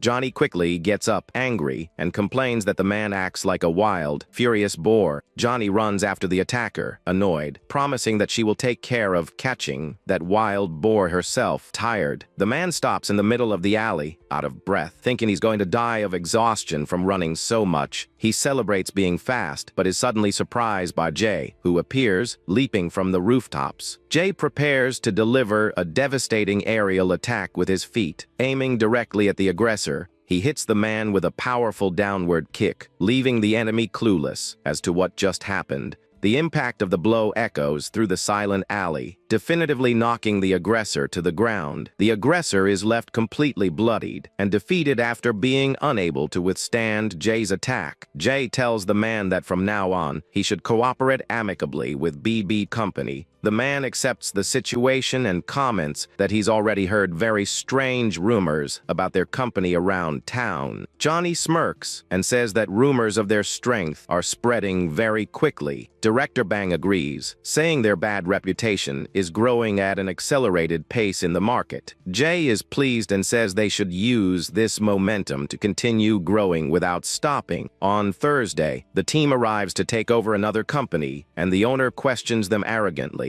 Without wasting time on talk, Jay shatters the office's glass window with a violent kick. While the goons are down, Johnny picks up a nameplate with the president's name from the desk. She reads the name and Jay, yawing on the nameplate, and finds it strange that his name isn't the company's name. Baek Joom Tae appears and asks if there's a problem with the plate, making Johnny feel awkward. The acquisition of the distribution company is completed, and night falls over the famous city diner. The entire BB Company team gathers at one of the tables to eat burgers and celebrate their results. Jay and Johnny eat peacefully, enjoying a moment of rest after a week full of missions. Tak Song and Baek Joom Tae eat French fries under the watchful eye of Director Bang. Director Bang watches everyone in silence, seemingly planning the company's next important step. He comments that everyone seems very tired after working hard without rest all week. Bang says the effort was worth it, and that now their company is the most talked about topic in the entire region. He takes a sip of his drink and announces that the next day they will pay a visit to a special person. Bang says the person can help them grow, and the scene changes to Friday at the beverage distributorship. The team arrives at the Sanghan Liquor Company warehouse to carry out another acquisition for the group. On the warehouse floor, several security guards are already defeated and unconscious. After the initial confrontation, one of the remaining goons charges, screaming in rage, with a broken glass bottle in his hands. Jay easily dodges the bottle attack and delivers a strong kick to push the attacker away. He lands quick and precise strikes, neutralizing the threat without giving the opponent a chance to defend. The green bottle shatters on the warehouse floor after the accurate blow disarms the attacker. Desperate, the man points the remaining glass shards and begs them not to come any closer.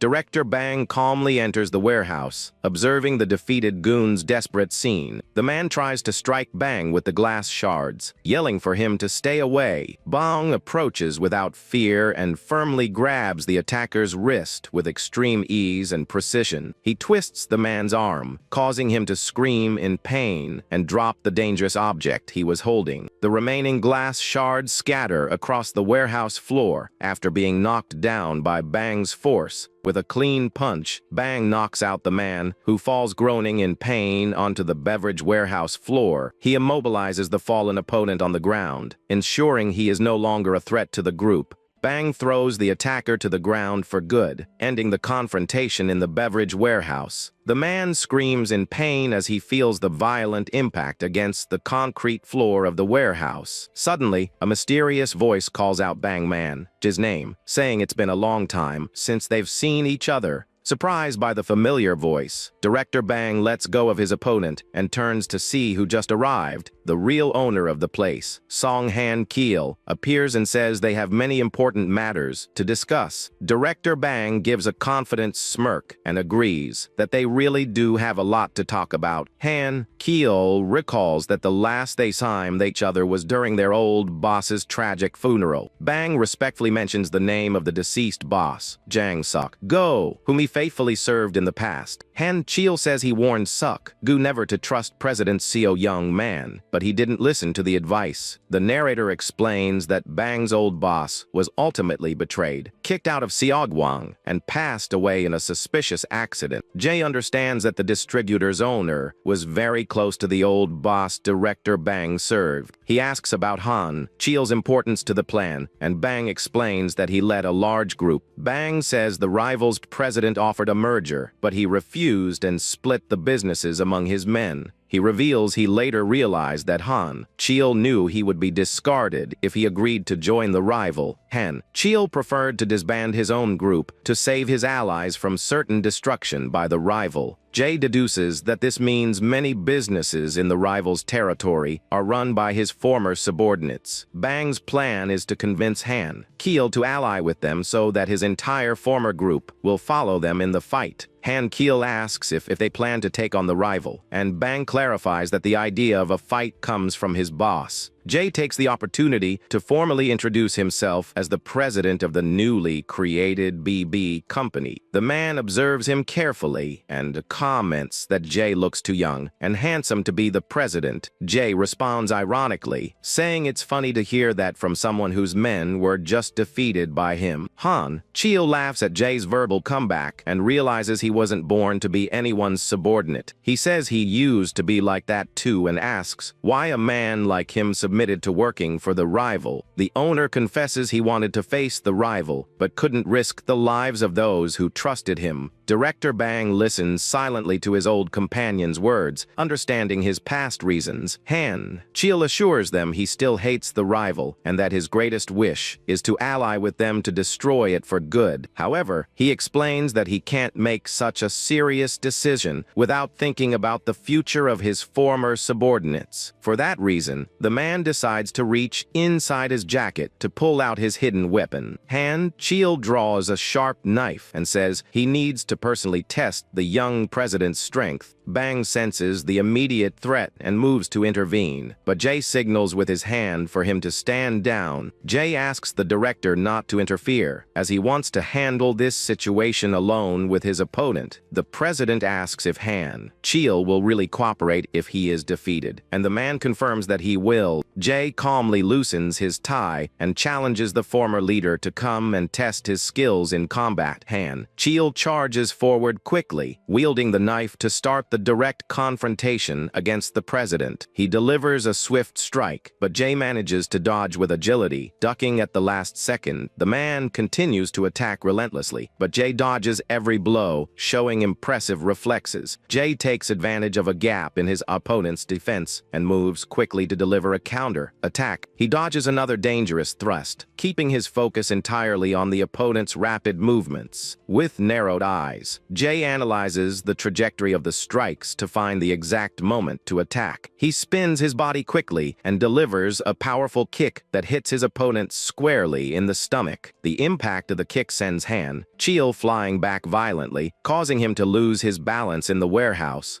Jay continues the relentless assault, knocking over boxes on top of his opponent to keep him under constant pressure. Han Chill quickly recovers from the fall, sliding across the floor to regain his combat stance. He charges once more, delivering a swift strike with the knife towards the president's face. Jay blocks the attack with precision, using his foot to disarm the opponent and send the knife flying across the warehouse. He takes advantage of the disarm and delivers a spectacular high kick that definitively ends the fight. Han Chill spits blood upon receiving the devastating blow and collapses, defeated. On the concrete floor, the opponent's knife falls far away on the floor, confirming Jay's undisputed victory in the private duel. The man admits his painful defeat on the warehouse floor, impressed by the president's incredible strength. Jay points the recovered knife toward his defeated opponent's face, maintaining a serious and focused gaze on him. He calmly asks if that display of strength was enough to convince him to cooperate. Han Chill smiles through the blood and admits the test was more than enough to earn his respect. Satisfied with the answer, Jay puts the weapon away, pulls out a clean handkerchief to give to his new ally. The man accepts the handkerchief to clean his face, commenting that it's been a long time since he fought like that. He wipes the blood from his face, admitting with good humor that the beating hurt a lot less than he imagined. However, he acknowledges that he's no match for someone young and trained who never stopped practicing. Han Chill invites the president for a drink to talk amicably about their future plans. Director Bang is confused by the sudden invitation and wonders where they'll get a drink there. The former leader points to the warehouse, reminding them that they are literally surrounded by bottles of booze. Jay immediately approves of the idea and opens one of the bottles from the stock to celebrate the new alliance. The three men toast with their beer bottles to seal the newest and most promising partnership. Jay Bang and Han Chill sit on plastic crates to drink and chat casually at the location. Han Chill complains a bit about the taste of the warm beer, but says the moment is still very good. Jay looks at his bottle and comments that the drink's flavor stands out much better when it's warm. The former leader sincerely praises Jay's combat skills, but questions him about his plans. He asks how Jay had the audacity to plan to take on a powerful giant like Xiaoguang. Jay simply replies that it's just his way, and his partner agrees that he already expected that answer. The young president states he has complete confidence, as long as he has loyal people by his side to help him. He assures them that now, with Han Chill's help, he feels even stronger and more confident of success. Jay extends his hand and compares his new ally to a legendary, well-forged sword that is worth more than common iron. Han Chill finds the comparison funny and says it was the most creative compliment he's ever heard. He accepts the handshake, saying the compliment made him both annoyed and happy at the same time. With this last alliance, BB Company managed to take over 5 companies in enemy territory in just 1 week. The wave created by the group began to spread, causing consequences far greater than they could control.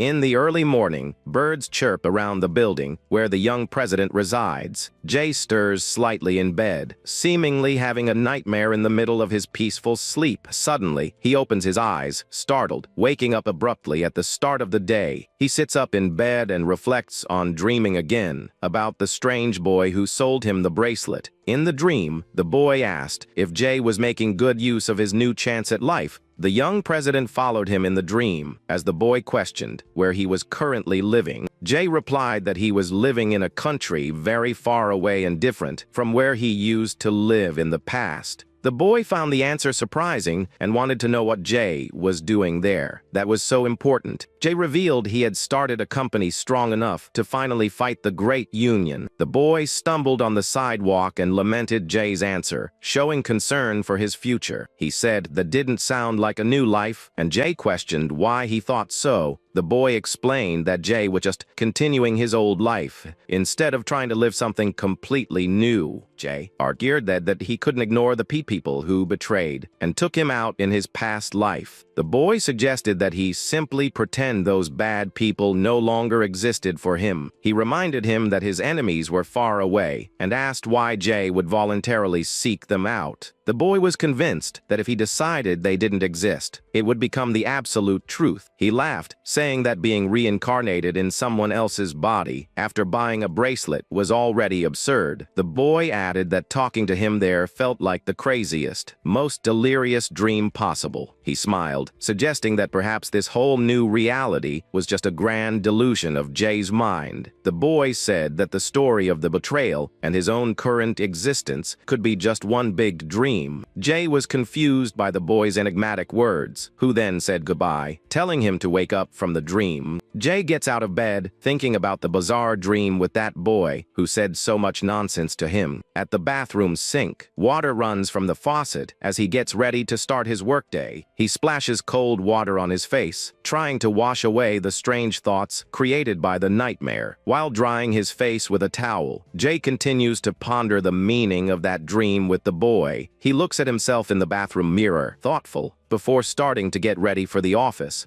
Jay starts throwing punches in the air, remembering that in dreams, movements always seem very slow. Practices quick jabs at the mirror, feeling the real and precise speed of his own movements. He concludes with certainty that all of this is real, but admits the dream left him in a reflective state. Jay decides he needs to focus on work and starts brushing his teeth so he won't be late. He calmly adjusts his suit's tie, preparing for another day of important meetings. The young president puts on his suit jacket and checks his appearance to make sure it's impeccable for the office. He checks his phone, which shows it's almost 9 o'clock, and decides to leave soon to get breakfast. Jay opens his apartment door, determined to start the workday with total focus on business. In the hallway, he runs into his neighbor Jizu waiting for the elevator, and she greets him cheerfully. Inside the elevator, Jizu comments that he seems very busy, and Jay confirms that the past week was crazy. Jay smirks and asks Jizu how she managed to guess he'd been so busy lately. She explains that they never ran into each other in the elevator and figured he was leaving very early and coming back late. The day dawns completely sunny, and birds begin to sing near the power lines. Jay playfully asks if she missed him, and Jizu gets completely flustered by his comment. Jizu pouts, pretending to be annoyed, and complains that his joke wasn't funny at all to her. Jay just watches her with a very calm gaze and a slight smile on his face as they walk together. She asks why he's looking at her like that, and Jay confesses that he likes running into her like this. Jizu blushes at the unexpected statement and nervously asks if that was also a joke. Jay curtly replies that it wasn't and starts walking much faster, leaving her behind. She follows him and asks why he sped up, and he confesses that he's really hungry right now. The two decide to stop at the diner and order a quick portion of French fries and hot coffee. Jay starts eating his snack quickly, showing that he really needed to eat. Jizu smiles, holding her coffee cup, and comments in a friendly way that he really did seem hungry. Jay agrees and asks about her schedule, and she checks her phone, seeing she still has plenty of time. The two continue talking very pleasantly. Sitting at a table near the large glass window, Jisoo takes a calm sip of her hot coffee, enjoying the quiet moment with Jay. Jay watches her in silence, seeming to relax a bit after the exhausting week he had with business. He becomes thoughtful for a few moments as he watches his neighbor very serenely. Jay thinks that maybe the new life the boy spoke of in his dream is exactly like this moment. Suddenly, the ringing of his cell phone breaks the silence and immediately gets Jay's attention. He answers the urgent call about Xiaoguang and says he needs to go there to solve the problem now. Jay sincerely apologizes to Jisoo, explaining that a very important work emergency came up. She smiles understandingly, saying it's okay and that she needs to get to her job soon too. The young president runs out of the place, thinking that he needs to keep fighting this life to the very end. He runs with determination, knowing his greatest enemies are still active somewhere in the